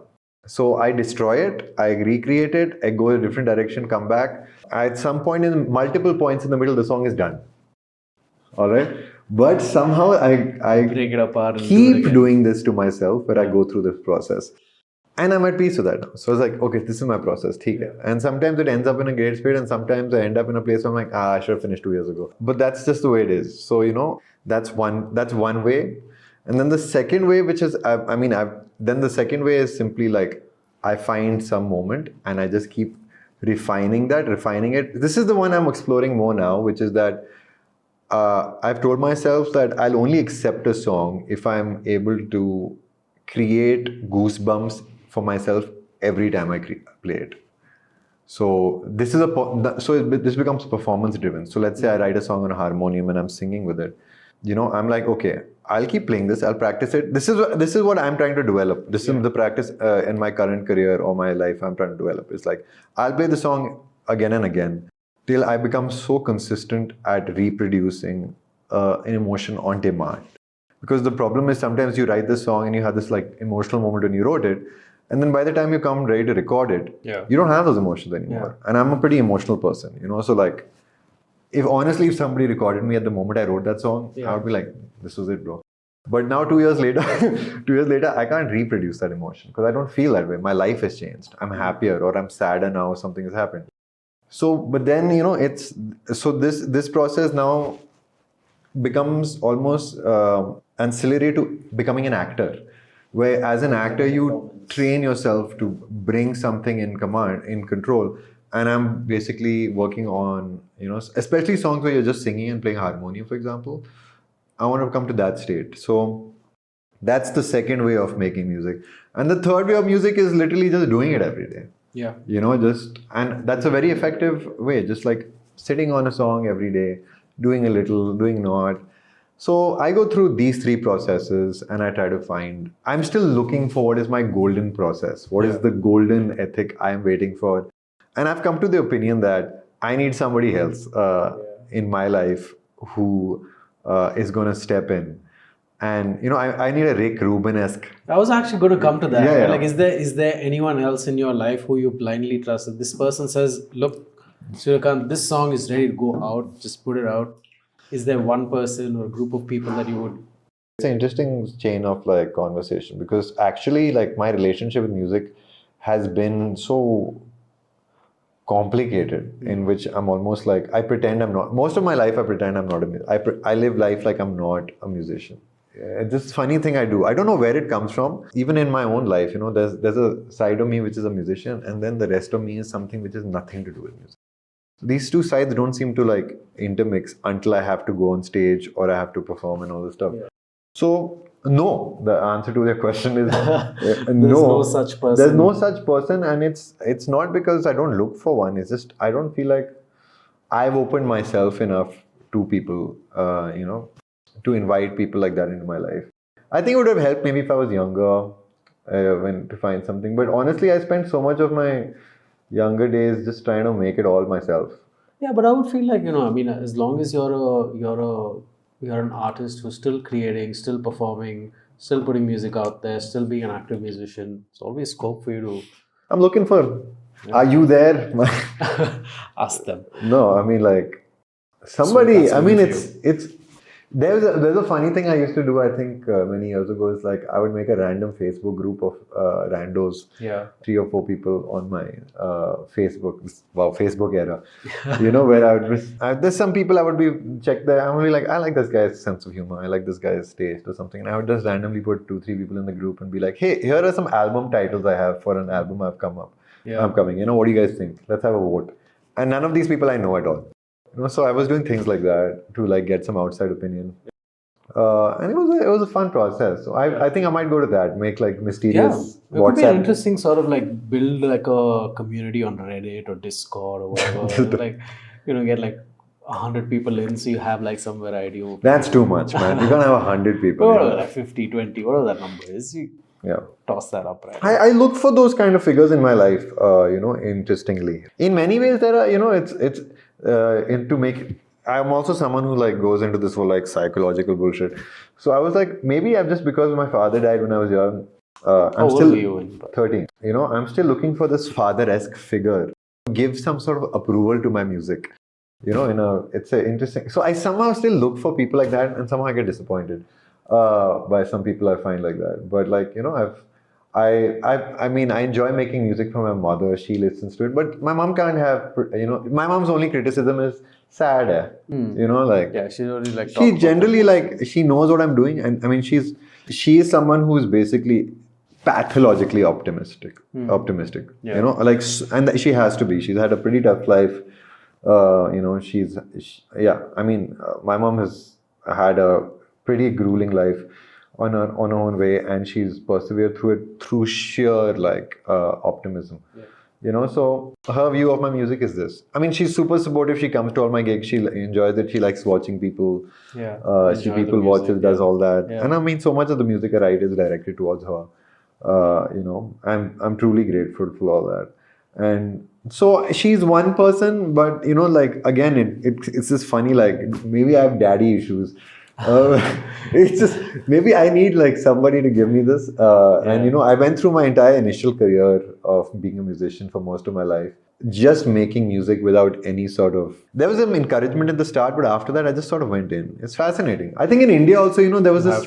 You have to just like. You have to create this protective barrier initially, which is like, I will do this no matter what.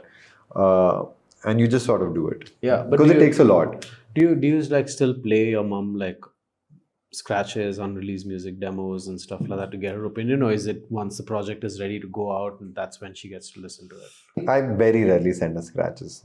Yeah. Actually, the thing is like I have this very self-critical, hypercritical like view of, even sending a scratch to someone.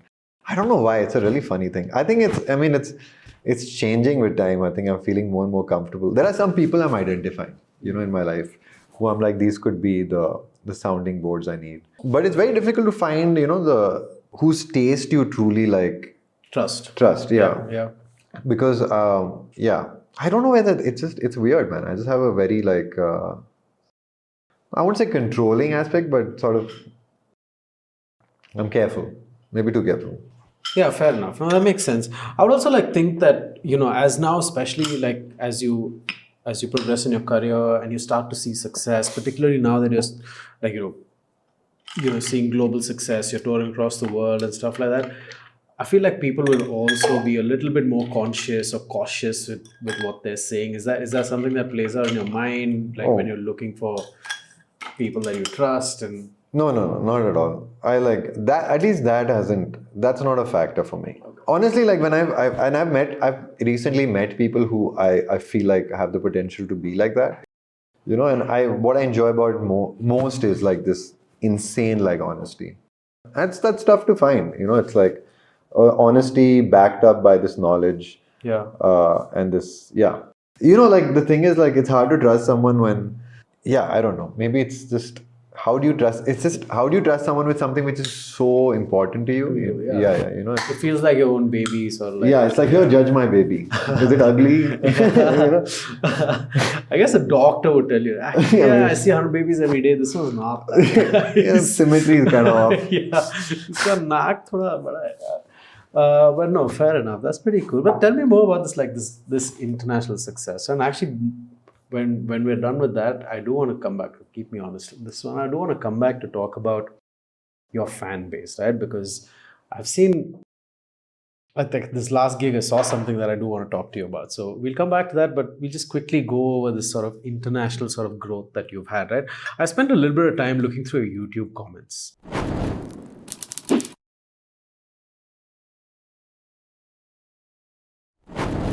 But this is a Mangalorean pomfret.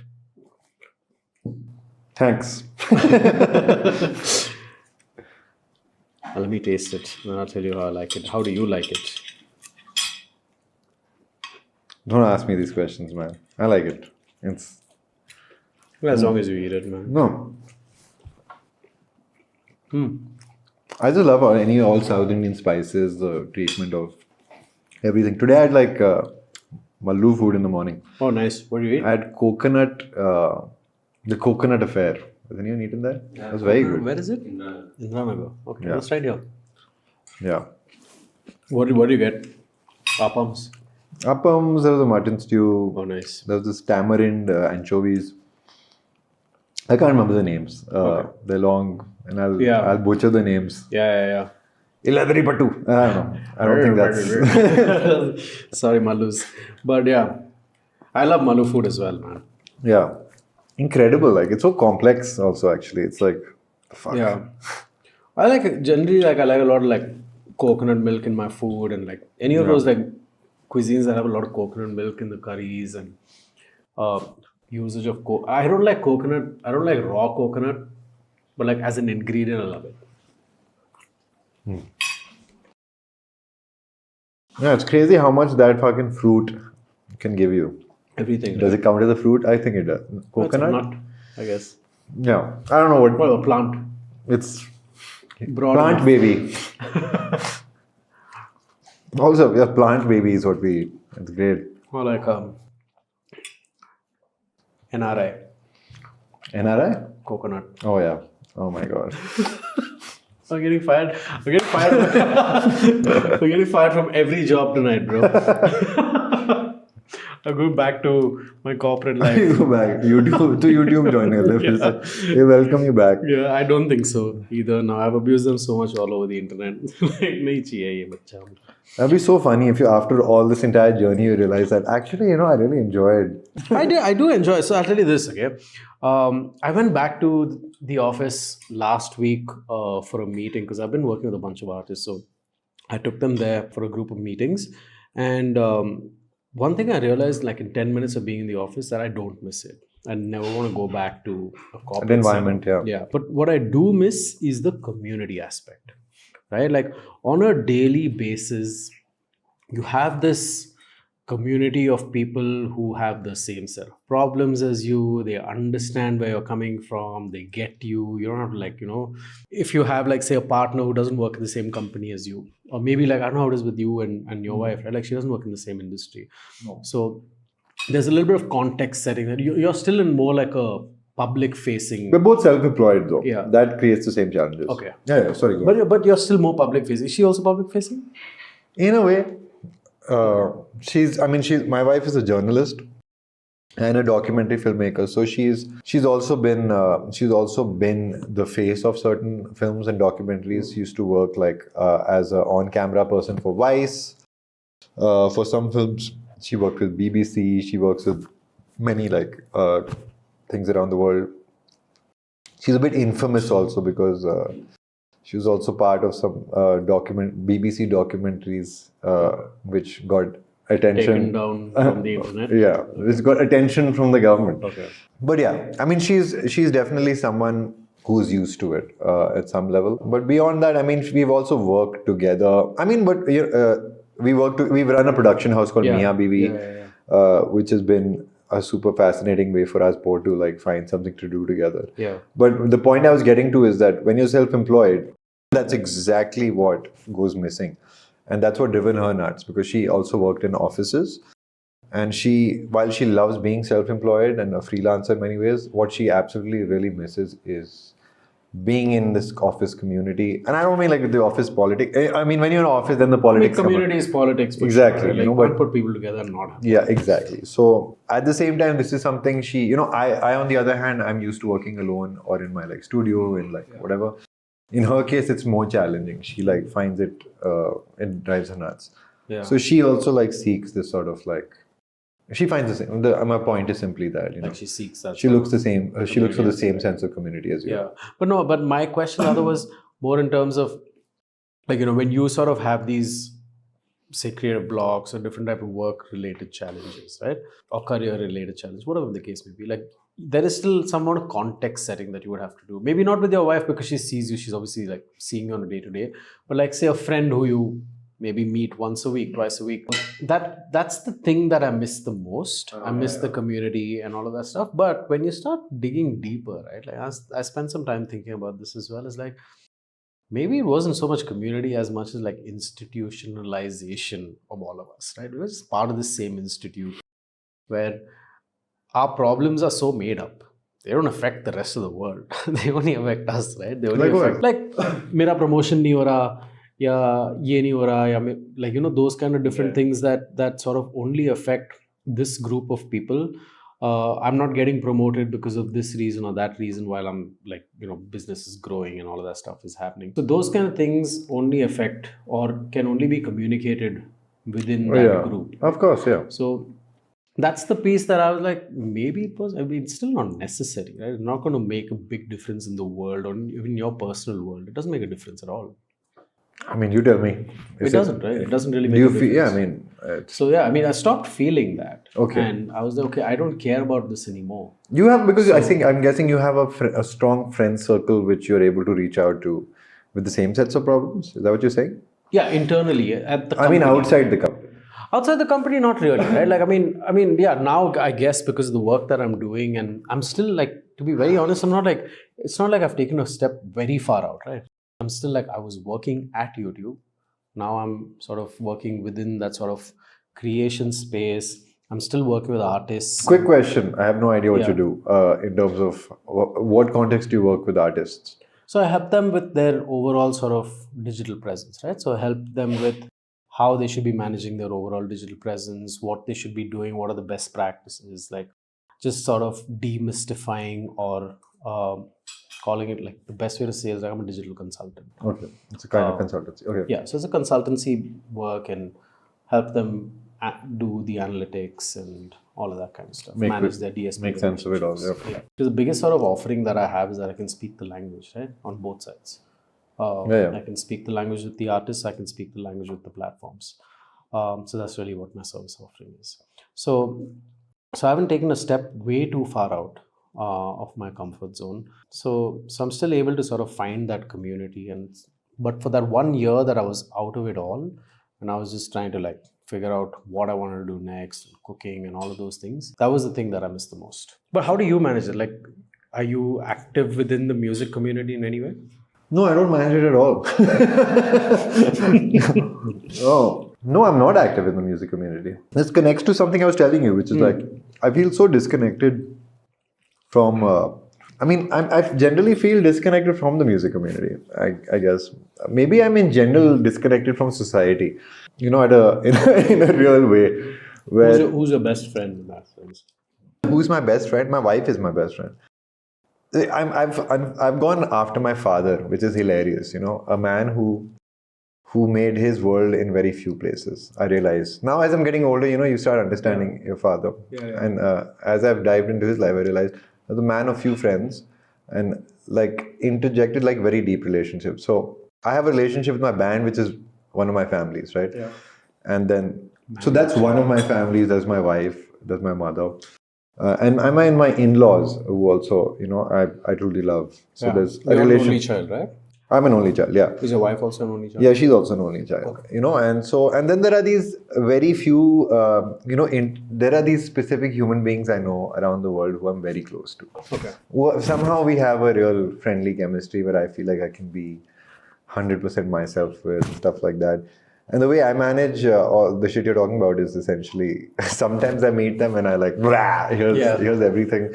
Yeah. You know, here's everything I feel. I'm a different person with my wife. I'm a different person with my band. I'm a different person with those people. But you know, in many ways, in a funny way, I guess I deal with myself most On your own. on your own. Yeah. I don't know where this comes from.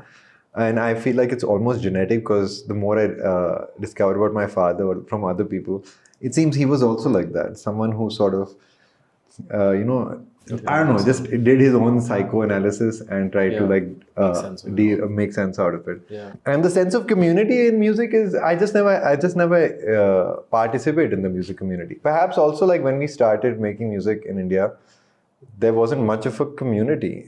I think at that point there was the Bombay community.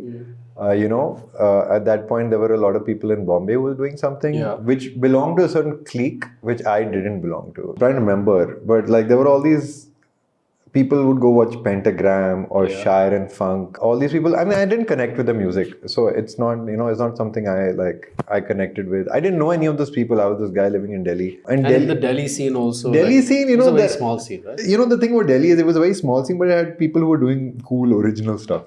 I liked it. There are some friends in Delhi. Like there are some people I like in Delhi. Okay. We're still all friends. We had a term we called the music scene in Delhi is basically the Delhi depression. Everyone's music is kind of sad and kind of like it's kind of a downer. It's all the Bombay music is like all this uplifting like high energy music, and it's like all this like glamour and shit. Delhi is like, bro, I'll come with a shirt, pant, मैंने ये नहीं किया, press नहीं किया. Like even now, in some form. Yeah, I mean there was this fashion designer who said like my style is Bhikhari chic. What? Who is this fashion designer? You know, like she was like, I've cracked your style. It's basically you look like a homeless dude, but like that's stylish. Is that like, would you ever release an album called Bhikhari Chic? No. Maybe, who knows? It would be fun, right? Yeah, definitely a song at least. Yeah. No, how would that song go? That I don't know. I'll let you know in 5 years. Let's write it. This song called Bhikhari Chic. How does okay, never mind. How would you write a song? No, we won't. We've already got that. Exactly. No, I was going to say, like, how would you write that lyric, which we actually didn't touch upon, but it's okay. That's a funny thing. I struggle to make Hinglish songs. Do you have any English songs? No, right? I have some Hindi titles, but no. It's basically I've divided my identity into English songs and Hindi songs. Yeah, which is itself a funny thing because I think actually if you want to write good Indian commercial pop music or just good, it's good to be in English in some sense. At a very how the Punjabi artists do it. I mean, it's not English or Hinja. What is it? Hinjabi? No. Punglish. Punglish, yeah. No, there's no such thing. There's no such thing. No, but everybody uses some words, No, all of their titles are English. Oh yeah, I mean the titles are English. Album titles, track titles. Dude, most people have like their identity sorted out. All right, that's the thing. I think a lot of maybe I'm not one of them, but a lot of people have come to terms with their identity, and I'm still like someone who is like I want the Shuddh Hindi or Shuddh Hindustani. Like I like those lyrics. Musically speaking, I don't like English. Like I don't like hearing English. I don't know why. Yeah, it's not something aesthetically pleasing to me. Some people do it very well. I don't know. Are there any English? Yeah, dude. All the people I named do a lot of English in their lyrics.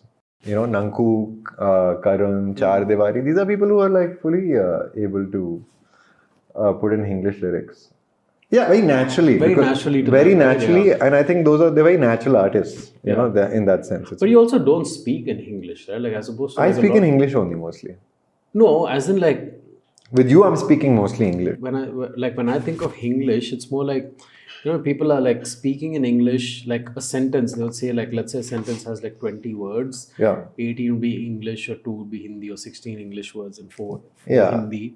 That's what I would define as English. Yeah, I would say in general with most of the people in my life, I speak in that English only.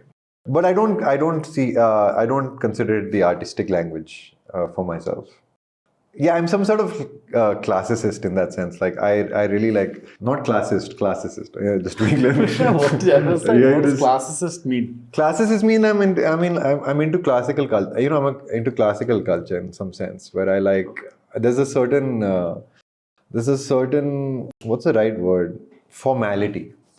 That's the right word. There's a formality to your lyric writing. Yeah, I mean, I try to be formalized in my art, in a sense that I don't know how to describe what that means, but there's a certain seriousness to approaching the lyrics. You know, like for me, like it's simply a reflection of what I grew up hearing, right? Like my favorite Hindi songs are basically favorite old Bollywood songs, for example. Like, let's to be clear, my chief sort of like information about Hindi music or Hindustani music comes from either old Bollywood. I didn't like new Bollywood music as much, you know, and that means So like who 2000 onwards I didn't like. What kind of Post Kuch Kuch Hota Hai. Yeah.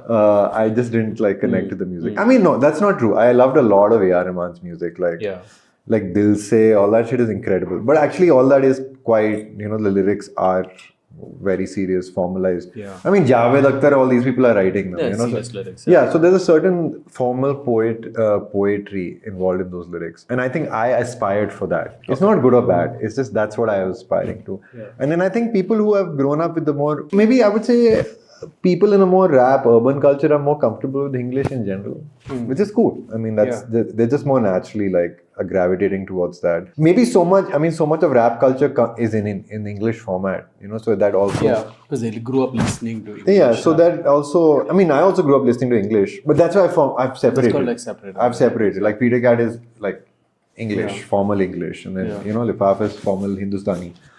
Yeah, it's a funny thing, but again, all the shit mixes, identity, all this comes together. It's the question of like, how do you approach this? And I'm attracted to this sort of Shuddh Hindustani. How do you make that transition, right? Like in 1 week you're playing as Peter Cat, and then in the same week, a few days later, I'm assuming sometimes one night you're playing as Peter Cat. I mean, the last Peter Cat gig I played a Lifafa gig the night before. Yeah. How do you sort of make this? That performance is easy. It's easy to like transition into that character. The hard part is sitting down to write. Yeah. Then you have to spend some time, some weeks, just like slowly transforming, like transitioning your brain away, you know, from thinking in English and doing stuff in English to slowly just becoming this other human being who's thinking in Hindi, Hindustani, thinking about the life in those forms and all that stuff. That's why I said it's very similar to being an actor in some weird way. You know, it's like, acha theek hai, now I'm this guy. That's what I have to say about that. No, but like, it's actually very, like, I'm curious, like, to go from writing in English, writing in Hindi, and also the themes that you touch upon in all of these, in both of these acts, right, are very, very different from each other. Yeah. Is that correct? I would say it started like that, and now it's starting to sort of intermingle a bit, where I'm feeling more comfortable writing more music. So like I was telling you earlier, like the Lifafa topics inherently for some reason initially geared towards patriotism and social topics, and then either that or sensuality. I didn't write many love songs because, you know, another subject was also parenting for some reason in Hindi, because I think that's obvious, it's connected, right? But like I didn't write many love songs, but I didn't fall in love in Hindi. I don't know, you know what I mean? That's because all the people that you've dated and your wife as well, like you've always spoken in English. Yeah, exactly. Right?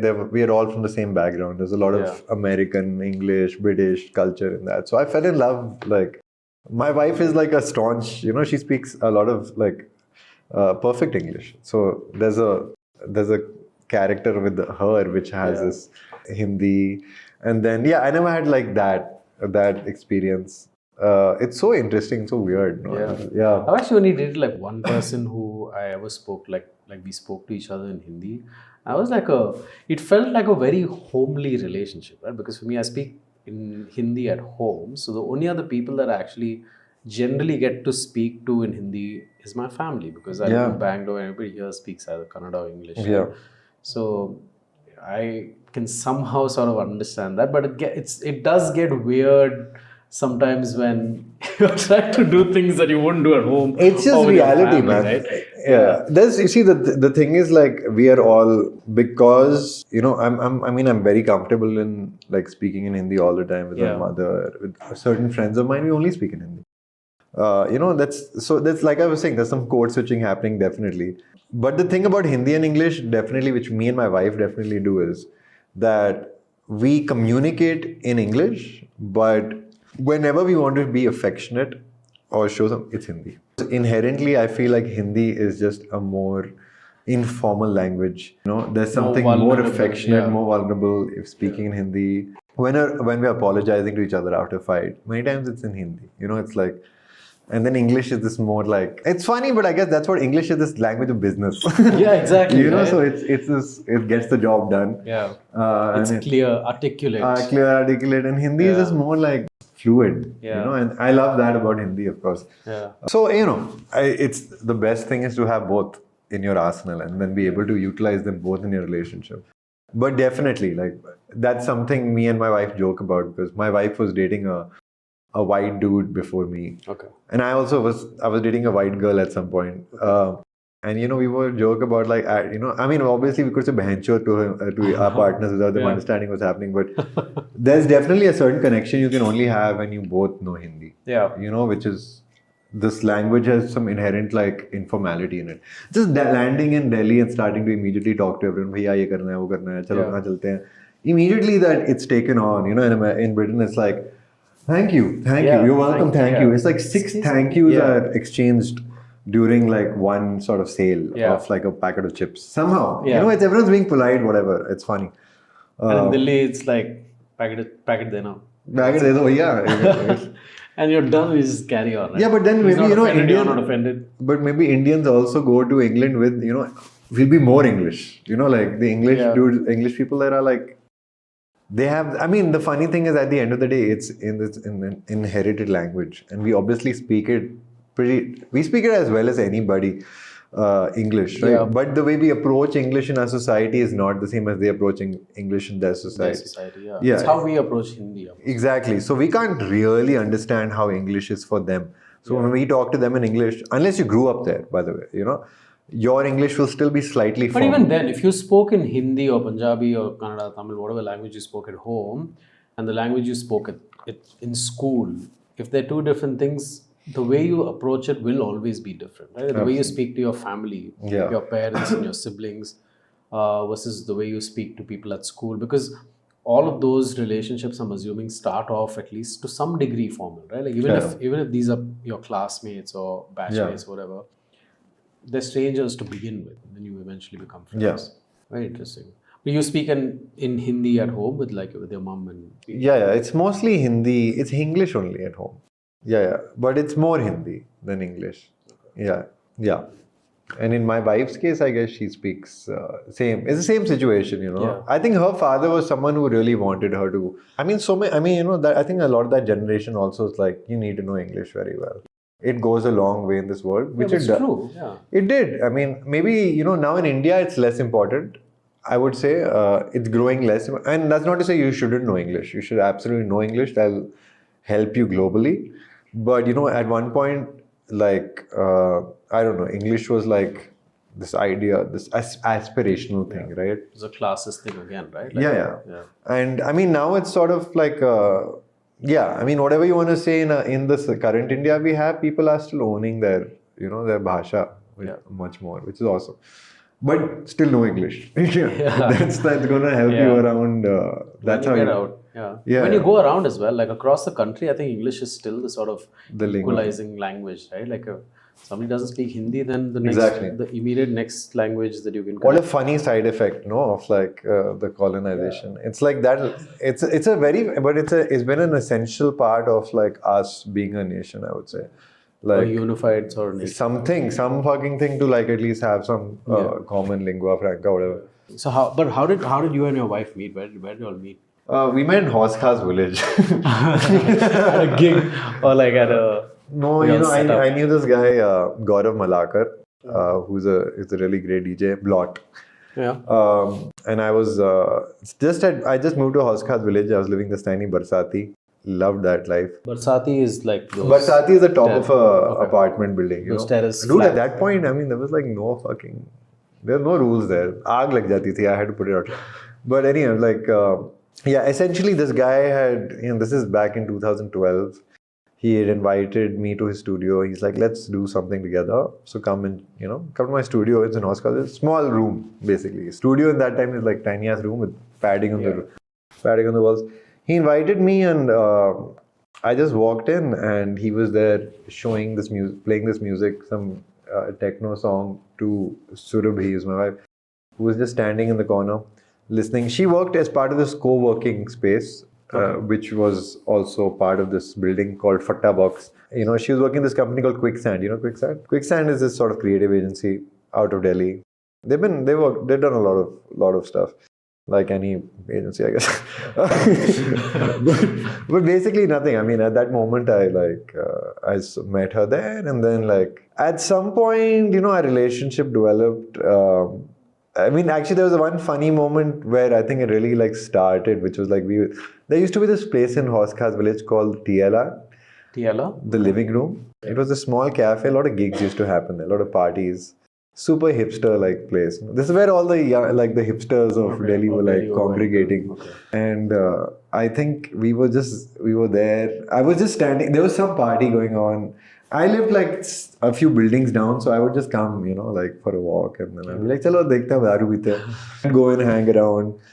And then at some point, I was standing in this party, and then I felt a poke in the back of my shoulder, and I look around, and it's a hammered Surabhi, and she's like, doesn't tell me anything, and then she just points to these people, this couple, and she's like, "So my boyfriend will not be okay with what you guys want.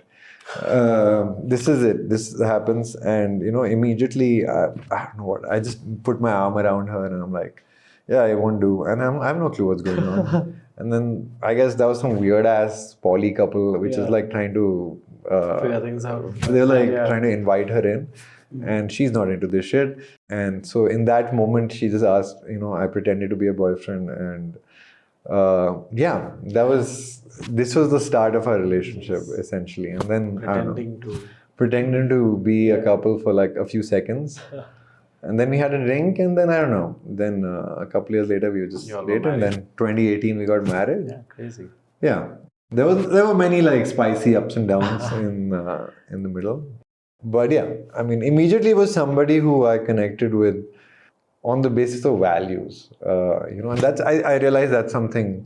I mean, we had many common interests, all the classic shit, but really, like, somehow we discovered that we just share a common sense of values, and that seems to be the foundation of a good marriage so far, which is like, you know, your approach to people, the way you treat parents, the way you approach people, the way you approach society, things like that. And yeah, it's just somebody who fully accepted like my sort of creative endeavors. I mean, she had heard the band, so she liked it at some level, but she was never a fan. Never a fan. I mean, she enjoyed, but she was never a fangirl. She was too cool.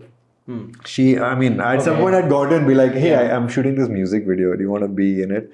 She was like, "What's the music video?" She's like, "Oh, we're in this theater and there's 20 girls dancing." And she's like, "No, no, thank you. I'm not going to be one of 20 fucking chicks dancing to your fucking music, CD ass music video." So this was before you all pretended to be a couple. Yeah, no, this is after. No, after that we became friends. Yeah. I mean, there was more moments there which is like, so, you know, we had this situation, and then Gaurav invited me again to come to the studio and work on the song. We were working a song together in his studio. Okay. So I arrive at Fatta Box at like 8 in the morning. Gaurav hasn't arrived and she's waiting there. So whatever, we are chatting, having chai. And then, side story to that, basically, I was perpetually broke. So in an act of desperation, at that point, I had applied for a job a few nights before for this creative agency based out of Gurgaon called 7-Eleven. I can't remember the name. Anyway, so complex stories aside, I also made a living as a graphic design artist. You know, I used to sell logos, and I used to design logos and sell them. And so I had that skill set. And I applied. I was just so fucking, I don't know. I was hammered a few days ago, and I was so like desperate for money that I said, I'll apply for a job. Chalo. I applied for the job and I got it as a graphic designer for this company called 7-Eleven or some shit. And the first project they had was they were bidding for the website design of Aadhaar. Okay. Like the Indian government Aadhaar. Yeah. So they put me on it. They're like, okay, Suryakant, get on it. A billion lives in your hands. Yeah, so we're going to bid for this government project, the Aadhaar project, which would be UADAI, right? Yeah. At that point. I was like, okay, cool. So I got down to designing it. I had a cool homepage design, it was this hand. And then there was like, I put like a Google style search box, like you put your Aadhaar ID in there. It's your identity. And then the hand zooms, you zoom into the hand and it opens. Now we know what the Aadhaar website looks like. Yeah. I would have designed it differently. But, so I was like showing off. I was like, so I'm designing for Aadhaar. She was completely unimpressed. Okay, I can imagine. Nobody cared. Yeah, it was so stupid, then. It was just like such a dumb thing to be showing off. Yeah, I'm like, so the government is starting this ID system and I might be one of the people who designs the front page. She's like, cool. Yeah, all this kind of shit, and then, I don't know. I don't know how she fell in love with me. Idiot. Probably actually was like a secret family. But like, it's been like, what, 7 years, 8 years since you've been married? It's been 7 years since you got married. How's that? Yeah. How's it changed you as a person? Do you recommend it? Marriage? As a single person, yeah. Like, would you recommend it to me? Or like to any of your friends? I 100% recommend marriage. But I don't know, it just kind of depends, man. It's a very personal thing as well. It's a very personal question, and in the sense that it's this balance of career and family is a real thing. And you need to find a partner who will understand what your career demands, if your career is important to you. These are all like fucking universal answers, obviously. But I'm a full-on romantic. So for me, the idea of marriage was never like reprehensible. It was never a question. No, I was never thinking of getting married. Okay. And I wasn't like drawn to it. And, but when I met someone, I would say we had real love. And there was something where we connected and I was like, I want to love this person my whole life. And marriage it's such a complicated question. Yeah, okay, yes, get married. But basically, once you get married, the work actually starts. So, the question you really make is, whatever you think marriage is, it isn't. And there is no sort of set pattern for what marriage is. The moment you get married, you basically start creating a new blueprint for what your marriage is going to be. Yeah. Your marriage can be anything. There's no like rule to what a marriage is. Your marriage can be, we're going to be together. I'll have 2 corporate jobs. We'll have a kid. Your marriage can be, I'm a musician. This person is this. Your marriage can be, we'll have an open marriage. But we love each other, so we'll maintain it. Your marriage could be all sorts of things. So once you decide to get married, you basically have to make sure that you're able to go through all the necessary leaps of maintaining a relationship through whatever designs it may have. Because if you really love the person, then you will actually be able to deal with all the necessity, all the various things life will throw at you, and then you can get married, sure. I don't know, man. Maybe it just depends on the person you find. It's like saying, maybe if I hadn't met her, I would have never really wanted to get married. And maybe if I met somebody else, I would have a different kind of marriage. I don't know. There's ifs and buts with everything. Right? It's like somebody asking me, like, if somebody asks me the question, like, what do you give me some advice as an artist? Yeah. I will say, don't listen to anybody. It's the same. It's the same thing. My opinion about marriage means nothing. You have to figure it. It's one of those things. You can't actually take anybody's advice. You have to figure it out on your own. It's your life. You have to there's no. The moment I think you try to apply somebody else's blueprint to your own, you might just struggle to be happy. I don't know. Also, it's hard to figure out if you're happy or not. How do you know if you're happy? Not in marriage, but in general. Like, that's what life, I mean. How do you know? Yeah, so what do you define as happiness? Like, for you, what is happiness? Is contentment for me. So it's basically the best days in my life are basically when I'm not thinking about money and when I'm not thinking about tomorrow, the future in any way. Basically, happiness is being present. That's the best way. If you can have those kind of days where, like my favorite days, for example, is just me and Surbhi like going out to like some random flea market and walking around and just dreaming of buying something or thinking about how we want to do up a house. Yeah. That's it. That's actually Like just some sort of like creative, fun ways to sort of. that's it. spend That's time. happiness for us. You know, it's just it's the future which makes you unhappy. You know, it's like thinking about what you need to do next, what has to happen. Yeah. The money makes you unhappy. You need more money. Thinking about like You always need more money, right? Okay, now tell me this. Okay, now let me ask you another question. If money wasn't an object, if we lived in a world where money wasn't an object, or parallelly we lived in a world where you had all the money to do whatever you wanted to with money, right? How would you spend your time? I think you would do multiple things, but not just No, but one. more for you, like Suryakant, what would Suryakant do to spend his time in a world where I'm sure there are some activities, even as an artist, that you do because they pay the bills, right? Not Oh necessarily. yeah, of course. Yeah. Maybe all of it. But like, I mean, releasing music is an act of needing money. Or maybe like performing, I mean, maybe, you know, things like Clearly, that. I would feel like it's more like it's like an active. I would assume. I mean, I'm not an artist, so I can't really make that thing. But I would assume that releasing music is more like a. No, I meant to say that. Releasing music is fun. Yeah. Performing that music again for decades, not so The fun. same songs over and over again. Yeah. Okay. Fair. Not so fun. That I can But it's okay. You need to do it. Also, it's fun. And it's fun, but Nice if being I on didn't stage. have to do it, Yeah. I might not be doing it. You don't enjoy being on stage? No, I do enjoy being on stage, but I enjoy more just sitting at home and working on Yeah, music. okay. But How if has I had this unlimited changed? money, I would not be doing Not- that either. That's But even with all of this fandom that you have now, like with all of these young kids and people our age as well who are so into you, like always, oh my god, Suryakant and like Lifafa and Peter Cat and all, like these fans who are always crooning over you. Does that not excite you? Oh, I mean, it's no. I would say it doesn't doesn't. excite It's not why I got into the. No, not because why you got into it, but now that's happening. No, I'm it excite grateful. I see. Like it's honestly like I thought about it a lot, and it definitely makes you feel good at one part of Yeah. you. That's undeniable. You feel like you feel a bit fulfilled. You feel like uplifted, all that shit.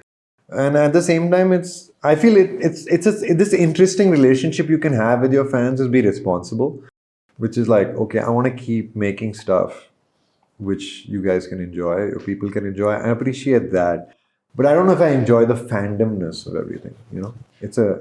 But you're still very like welcoming, and you take your time, and you're very kind and generous with your time when fans come to you. Right? Like you're always like I've seen that just this past weekend. It's just You spent, respect, like, man. 2 hours or something you spent with your fans, right? Like signing vinyls and autographs and taking pictures and stuff. But Like I think that's just respect. Like, I mean, it's another human being who's taken the time to that's come. great, here. man. I really That's like, I mean, it's just, yeah, Yeah. I mean, if there may be 2,000 people, then it wouldn't be possible. it would be possible. Yeah, but, that's why like the management has to come and control that. But Yeah, you took but- your time. You spent time with them. I mean, honestly, it's once you see somebody, look at somebody in the eyes, you can't be like, chale. You can't, man. It's like, I can't. I wouldn't do that. It would be hard. Yeah, I mean, there's some like, I don't know. Yeah, fair enough. Okay, but anyway, come back to like, okay, now let's assume we live in a world where money isn't an object. Everything you do, you either do for your self-satisfaction or to improve your social status. This is the world. My social status, that's... don't care about it. I don't care about Okay, it. so self- So, like, firstly, it's always better to be rich than famous. All right? That's a Yeah, fact. fair. Like, being famous is fucking inconsequential unless you are rich. Social status is fuck all. But what is awesome if you have unlimited money is, let's see, you could travel endlessly. Yeah. That's awesome. I mean, you want to have your breaks and come back and stay home.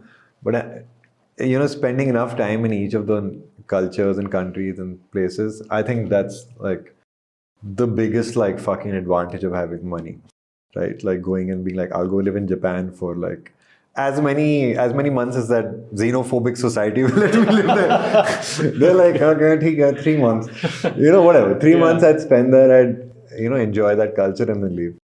Things like that would be awesome. I think definitely, maybe it's a little utopian and socialist of me, just like fucking hand out all that money and like. No, I mean like everyone has unlimited money. So Everybody is unlimited money. Then to then they'll be like, okay, yeah. Then it's. I think it's. I'll tell you what. Me and my wife really enjoy making a beautiful house. That's something I also find myself really attracted to. Like so what's a dream house for you? What's a dream house? I don't know. That's a lot of, just slowly filling it out. It's not about size. It's about it's about do it. Good. The girth of the house. No, it's like just beautiful furniture, beautiful like art, beautiful plants. I find that like a really satisfying activity. Beautiful things, beautiful craft. Something like that I would love to make and really enjoy that. There's travel. What else in my life matters to me? Eating great food endlessly. Dude, it's all the same shit, like honestly. If you say human needs. I would assume everyone has the same needs, right? Yeah, the thing I realized is that no matter where you go, as you get older, you realize something. No matter where you go in the world, it's the same shit. All right. You basically, you'll go to Japan, you'll go to like whatever, Germany, London, America, and you're doing the same shit. You're like, acha ya to acha khana khaunga, I'll go eat some nice food.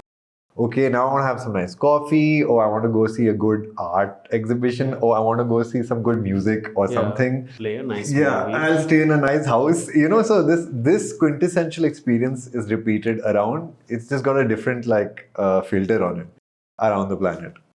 If you have endless money, you basically are swiping through the filters of the same existence. Same like Instagram filters. The same existence. So, it's, I think money isn't that. If I had unlimited time and you ask me what would I do with unlimited time, that would be a better question. No, I mean like. Then I would spend my time figuring out craft. Then I would spend my time learning how to play piano perfectly, incredibly. I would give, because money can't buy that. Money can't teach me how to play. No, but right now you're investing that time in earning money, which that same time could be invested in getting better at piano. No, it can't, right? Because all the other desires have opened up in my life. So it was so easy when in my early 20s, I would be satisfied with the worst clothes I can wear. I wore the same shirt for like 3 days. I had 3 pairs of pants, 1 pair of pants, 3 shirts, 3 t-shirts. I just go through that. I still go through that many clothes, but then I decided I want better material, so I upgraded the quality of the material, but it's the same thing. Yeah. But my point simply is that as I got older, my appetite for a higher quality things expanded. And that goes for food, that goes for anything in my life. So I've unfortunately left my sannyasi ways, which was easy in the 20s, where I was satisfied with just working. If you look at my studio photographs of what I had in my 20s, which is literally a table and 2-3 fairy lights. I have one on my Instagram, Okay. And now I have a nicer studio, which is still a room, but it's just got nicer stuff. And I look at that, I'm like, I just did more music. I was more prolific in this shitty ass studio, and now I need all this to get me to that state of mind, to feel good. So buying money does not bring you to that place, but definitely, as I was saying, and as you get older, you have less time. Not because you're going to die soon. It's just it's literally there are more responsibilities. I got to take care of my mother. I got to take care of my partner. I have all these other things pop up. So I don't know. Now I've screwed the question, because now that question means basically it doesn't matter if I had unlimited money, I'd still be fucked. Basically. I mean, money won't buy your health. Money won't buy your parents more life. They won't buy them happiness. Won't buy anything. Let's change your question to unlimited time. Yeah, no, you can't have unlimited time, right? Then you can't have unlimited money. Then you lose value of time as well. That would also happen. Now but if you have unlimited money, you lose value of money. That's what happens. Exactly. So billionaires, they don't have any value of money. You think Elon Musk cares about money? No, Zero. But he cares about power. He cares about how his time is used, right? Exactly. He's obsessed with his time. Yeah. But he has zero value for money. He just has it. He has endless money. Now he can't do anything with it. Fair enough. But that's what I would think, right? I would think that if Elon Musk doesn't have to sort of work to sustain his money, work to sustain his growth of his money and do all of those things, he would be thinking completely differently. So right now, he is doing, and I think he's insane. The dude is fucking insane. Crazy. I mean, I don't know how a human being, I guess if you have that much, you're going to go insane anyway. Yeah. But also, like, from a distance, I see like someone who's trying to do a lot of things at the same time, and it's very fascinating to see such an individual just from a academic point of view. And it's clear that the dude is basically obsessed with having more time, in my opinion. Yeah. So Time on earth. time on earth, yeah. Yeah. So his obsession is with the efficient use of his time. Like, I read that he kind of tries to divvy his day up into like segments of 10 minutes, 15 minutes, because he's trying to be so efficient with time. And even it's all that fucking money, these are like the things you come down to. So I don't know. He's still doing, I feel like my point was simply that the game he's playing is the same. Yeah. He's basically like, I think he would be doing the same thing whether he had a few thousands. His approach to his work life, seems to yeah. be the same, which is he seems to be a manic workaholic. And I mean, and he takes a lot of drugs. That's pretty clear he takes a lot of drugs. What kind? Don't I want some? I mean, I think he's just he was doing like insane amounts of ketamine, added all this stuff. I mean, yeah, dude, he's just like fucking high. What happens when you take ketamine? I don't know. I've not done ketamine. I mean, just off topic, it's sort of insane that a person like that, for example, just got into the American government and just started shredding it. That's stuff. And then got out of it. And was just high all the time. I mean, that's like comic book level like crap going on. Yeah. Yeah. It's a crazy country. So we're going to take a break now and we're going to come back with the next course. Oh shit, I haven't even eaten this course. Yeah. So.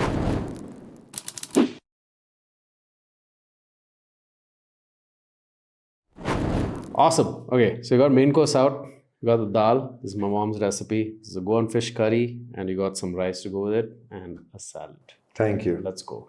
All of this, except the fish curry, except the dal, I learned on YouTube. So except the fish curry, the dal. No, except the dal. Okay, the fish dal. curry and everything else that we ate before this is all thanks to YouTube. Oh, okay. Nice plug. I don't work there anymore. Loyalty. I mean, I still have stock, right?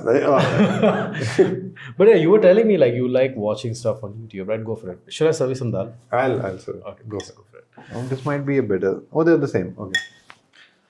Yeah, Let's do it, man. enjoy it. So yeah, you like watching YouTube a lot? Yeah, of course. I love it as well, man. What do you watch? Well, I have 3 sets of things which I watch. So I watch a lot of science videos. I'm very into physics and stuff like that. Okay, learning stuff? It's a combination of, I would say, learning stuff and just stuff to help you sleep sometimes. Physics to go to sleep? Yeah, it's but it's mostly like there are a few channels I follow, like PBS Space Time. It's a fantastic channel. There's this weird dude called Antov I follow, who just follows happenings in physics. Kurt Jaimangal, who's this guy who does this thing called Theories of Everything, which is, he gets all these physicists and like Penrose and people and interviews them. Yeah, I have this whole geeky science sort of side of me. I enjoy that the most. And then I love watching food videos, all the eater videos. Mukbang type of videos or like people traveling around? Eater is basically... Oh, Eater is a channel, right? Yeah, Eater is a channel. I love that. And generally like a lot of food videos. I watch a lot of like all those Gordon Ramsay shows. I love watching that shit again and again. Marco White Pierre. These are like British chefs I really like. I mean, I love watching chef stuff. I'm next. Yeah, there you go. No, I'm kidding. And then what else do I watch? Then there's some other like political, like left-wing sort of like channels I like watching out of fun. Like majority. This is American politics I find fascinating. Yeah. Then sometimes I'll watch like, some Indian politics. It's a combination of this and then it just keeps feeding me like this sort of confluence of physics, food and politics. How much time in a day do you spend on YouTube? Oh man, it depends, but Let's see it. Go for it. We'll come back. YouTube's not going anywhere. It can range, I think, at least a minimum of 1 hour a day. Okay. Minimum. And then some days it's like 3 hours. It's If I'm traveling, I watch a lot of YouTube. Yeah. If I'm sitting at home, I try to watch none of it. But I tend to watch it a lot, like en route to something. Yeah, stuff like that. I like to tell myself that I'm learning. Usually, I'm not, because Scratching an itch, right? Like you have this random curiosity that you're trying to sort of scratch, I'm assuming. at the end of the day, it's TV. Whatever you want to call it, it's basically personalized TV. You know, they like, it's what our parents complain, like, don't do, and then they end up doing themselves. Yeah. Oh God. That's You know, a so different story. it's a practice, man. You have to figure out how to use YouTube. You have to figure out how to reduce, watching it. But ultimately, if you ask me, like, do I think it's a net positive? Hell yes. I think it's beyond Instagram and all the other sort of social media channels. I think it's my favorite thing. There's great art. There's great. Cheers. Cheers. Cheers to the dal chawal. Oh, yeah. Yeah. So I think it's a valuable. Yeah. Maybe after Wikipedia, I like YouTube in terms of Fair. net positive. And what about, like, from your sort of perspective of putting music out there, right? Like, how much of a role does music videos play in you telling your music story? I think music videos don't go viral on YouTube. I think they go viral on other formats, but then people come to YouTube from that. So, But virality is different from your artistic process of telling the story, right? what do you mean? Like, they're independent of each other, right? You may go viral because of a music video, but the music video itself is not created to attain virality, right? That's a good question. I mean, depends on the kind of music video you make, right? Like, there are some music videos which can't go viral. Okay. You know what I mean? Yeah. That's just the inherent nature isn't there. So, the question is asked of the creator, like, what is the goal of making the music video? So it's not like one answer, one size fits all. I think inherently, if you're using videos as some sort of marketing device, then your goal is to go viral. If you're using music videos as an extension of your artistic expression, so complete that story. then sure. Then I mean, then But is it important to you as me? as either Lifafa or as Peter Cat? It was. So I made a lot of music videos when I was. Have you ever released a music video as Lifafa? I've released a couple of music videos of Lifafa. Yeah. Okay. Lash is one. Last one, there was another one called Mandir, which has its own history. That's a long 20-minute video, right? That's a 11 minute Okay, 10 video. Yeah. Which was one of my favorite videos. Kind of insane. But I've released a lot of videos as Peter Cat over the years. I think also I put out videos in a time where it wasn't, there wasn't a social media which could easily sort of, you could like distribute clips. So either you had to watch the full, like, and I always make long ass fucking videos. So it was like 7 minutes, 8 minutes. Yeah. I love making music videos, honestly. So it's not, if you're asking me that question, like, I fucking love it. But, as time has passed, I found myself more and more sort of hesitant to make videos where I don't feel like, if I can't reach the production quality I want, I just don't make it. So, you're actually having this interview at a junction in my career where I'm trying to consolidate this gap between wanting to do more and then being okay with doing something at a quality I can't reach. Do you know what I mean? Yeah. So at some point I was at some point I was like making music videos, phones and this and that. A lot of my music videos were just shot on a phone, and now I'm just sort of I have some ideas that can sort of help you bridge that gap. Like, one could be something like channel subscriptions on YouTube or subscribers on Instagram, right? Where it's in many ways fan funded, right? Like, subscriptions on Instagram, fans pay you a monthly subscription fee. On YouTube, channel memberships is now available to music. It wasn't available to music up until recently, but now they've made it available. Many artists are doing it. We've seen it with comedy. It's worked really, really well. So this could be, and we know that your fans are happy to sort of engage with your merchandise, right? They're happy to purchase that. They're happy to hold that. So it could be very interesting a very interesting way for you to give back value to the fans of like completing that story arc with the music that you're creating, with the story that you want to tell. Something that could be worked out. What do you think?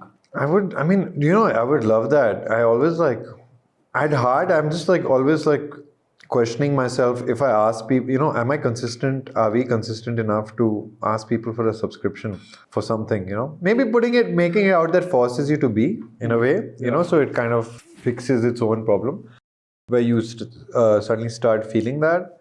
But like for example, You feel obligated in many ways. Right? yeah, exactly, which is not a bad thing. Responsibility obligation is a good sometimes, thing, yeah.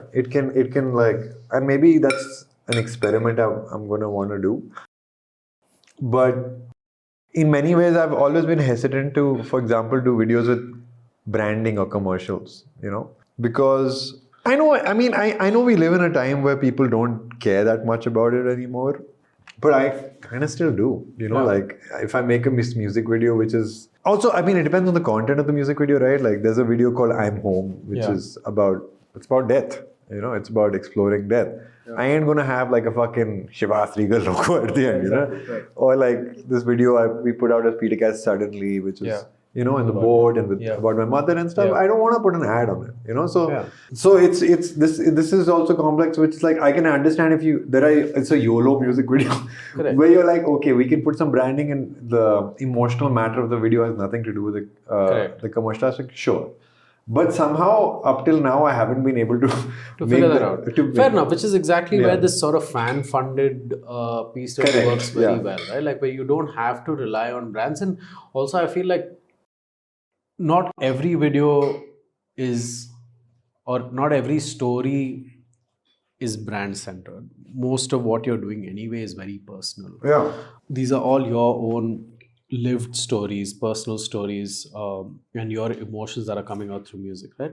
So not every brand is going to be a good fit for you to sort of work with, have on board and all of that, right? But eventually, I'm sure there will be ways that you can collaborate, and if it works, it's great. If it doesn't, you have various other ways to do it. There are definitely some formats in which I found like a brand or something, like, we make these toffees. We make these toffees. I've seen those, with Subco. Yeah. And I found that like a very nice, simple, non-intrusive, a branding exercise or a brand collaborative exercise. Yeah. But I'm so like, and it's at the heart of me. I'm so, I don't know, I don't want to say anti-capitalist because that's not true. I want money. But like, that's true. But at the same time, I'm just like, I feel like I don't want to cheapen something I do. And I don't know why I think that way. Maybe it's from some reason I have this approach that like slapping a logo of something on some art I make cheapens it. Yeah. I don't know why. Is it because, and I don't know if it's a fair feeling. There are a lot of brands that you don't feel that way. But just historically, in a funny way, as I grew up listening to music, so much music which I cared about or listened to was so much about being independent and being anti-establishment in some format, that in my mind, it's always been this weird cop-out of like, putting it out there and then simultaneously making this art, which is something which is not necessarily subversive, but it's some of this means things to me. And I'm not saying that people who work on brands are not people who care about what they do. That's not true. There are definitely smaller, like scale things I enjoy. Yeah, you could do, right? Yeah. Like, it could be as simple as, okay, look, this music video calls for you to be present in, let's say, shoot this shot of, let's say, the protagonist having a coffee, right? Like you're in this coffee shop, and invariably you're going to give the brand some visibility. You can have that sort of a deal. Like it has to be an organic fit. Hypothetically, I'm just using coffee shop as an example. Right? It could be anything. Yeah, I know what you mean. In our day-to-day lives, we are interacting with brands and products all the time. Dude, but I'm just gonna tell you flat out. But here's the funny thing about all this. You know how, and this is coming in from a different side, all right? You know how people who are ambitious tend to be the people who become politicians? Yeah. That seems... You don't get there by accident. Right. Yeah. So there's an inherentness to it, right? Yeah. Like, I feel like when you get a brand manager involved, inherently his only like decision is like, where will the brand fit in? How do I get How do I get my brand stuck in, Yeah. And that fucking approach is fair to him. Yeah. That's his job. Yeah. It's his job. I respect that. Somehow it's in complete contrast to my job. Fair. So it's like, I get it. You want your coffee bag or your liquor brand bottle name, to be placed this way. In this shot, I don't want you to see the label because it's distracting me. It's distracting. This is a silly thing. Yeah, no, it's fair. Yeah. So inherently, when you get that involved, you're involving someone whose job is to be visible, and your job is to make it invisible. So where do you draw the line from your perspective? This is an endless discussion I have No, myself. it's fair. Yeah, I mean, I can totally understand. Because this stuff for me is like, I really care about this stuff. Like, that's the thing. I want to make money. I want to do all this stuff. I want to do it on my own terms. And I know you can do it on your own terms. Because there are definitely people I aspire and like people I follow in the world who have done it on their own terms. Making a brand, merchandising, cool. Do what the fuck you want. But like the people I've really been inspired by, I find that they're able to not necessarily overmarket it and figure out how to.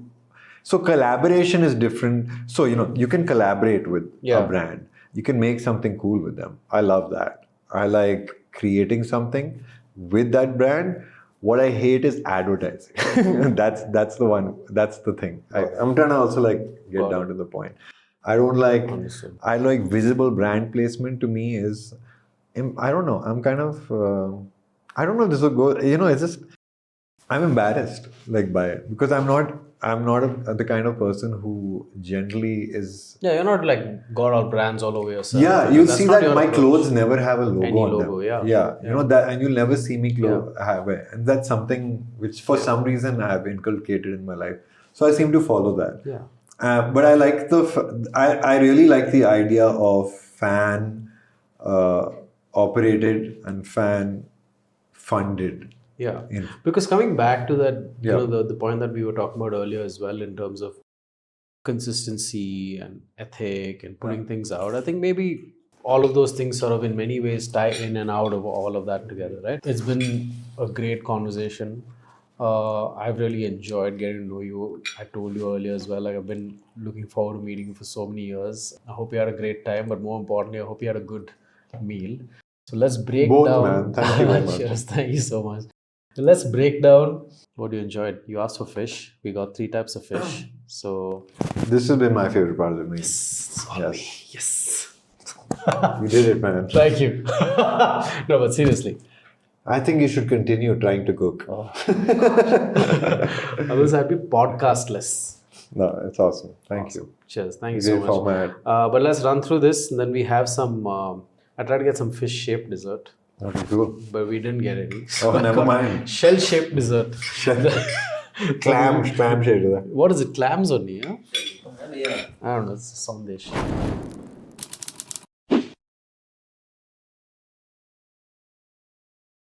Okay, bro. That was a mad chat. Thank you so much. Thank you. I really enjoyed it. Learned a lot from you today. I was bored out of my mind. Yeah, I know. I'm sorry about that. But at least I hope you had a good meal. Thank you. But we're ending this with a. I wanted to get a fish-shaped dessert. I couldn't find any, and I didn't know how to make it. So I just got a sandesh. Thank you. So let's just go with this. And you, I hope you enjoyed it. Don't forget to like and subscribe to my channel, to Lifafa, to Peter Cat Recording Company. Check out all of those music videos that we've been talking about. Lots of shows coming up, so don't forget to go out there, buy some merch, get them signed, and when you meet Suryakant, tell him I said hi.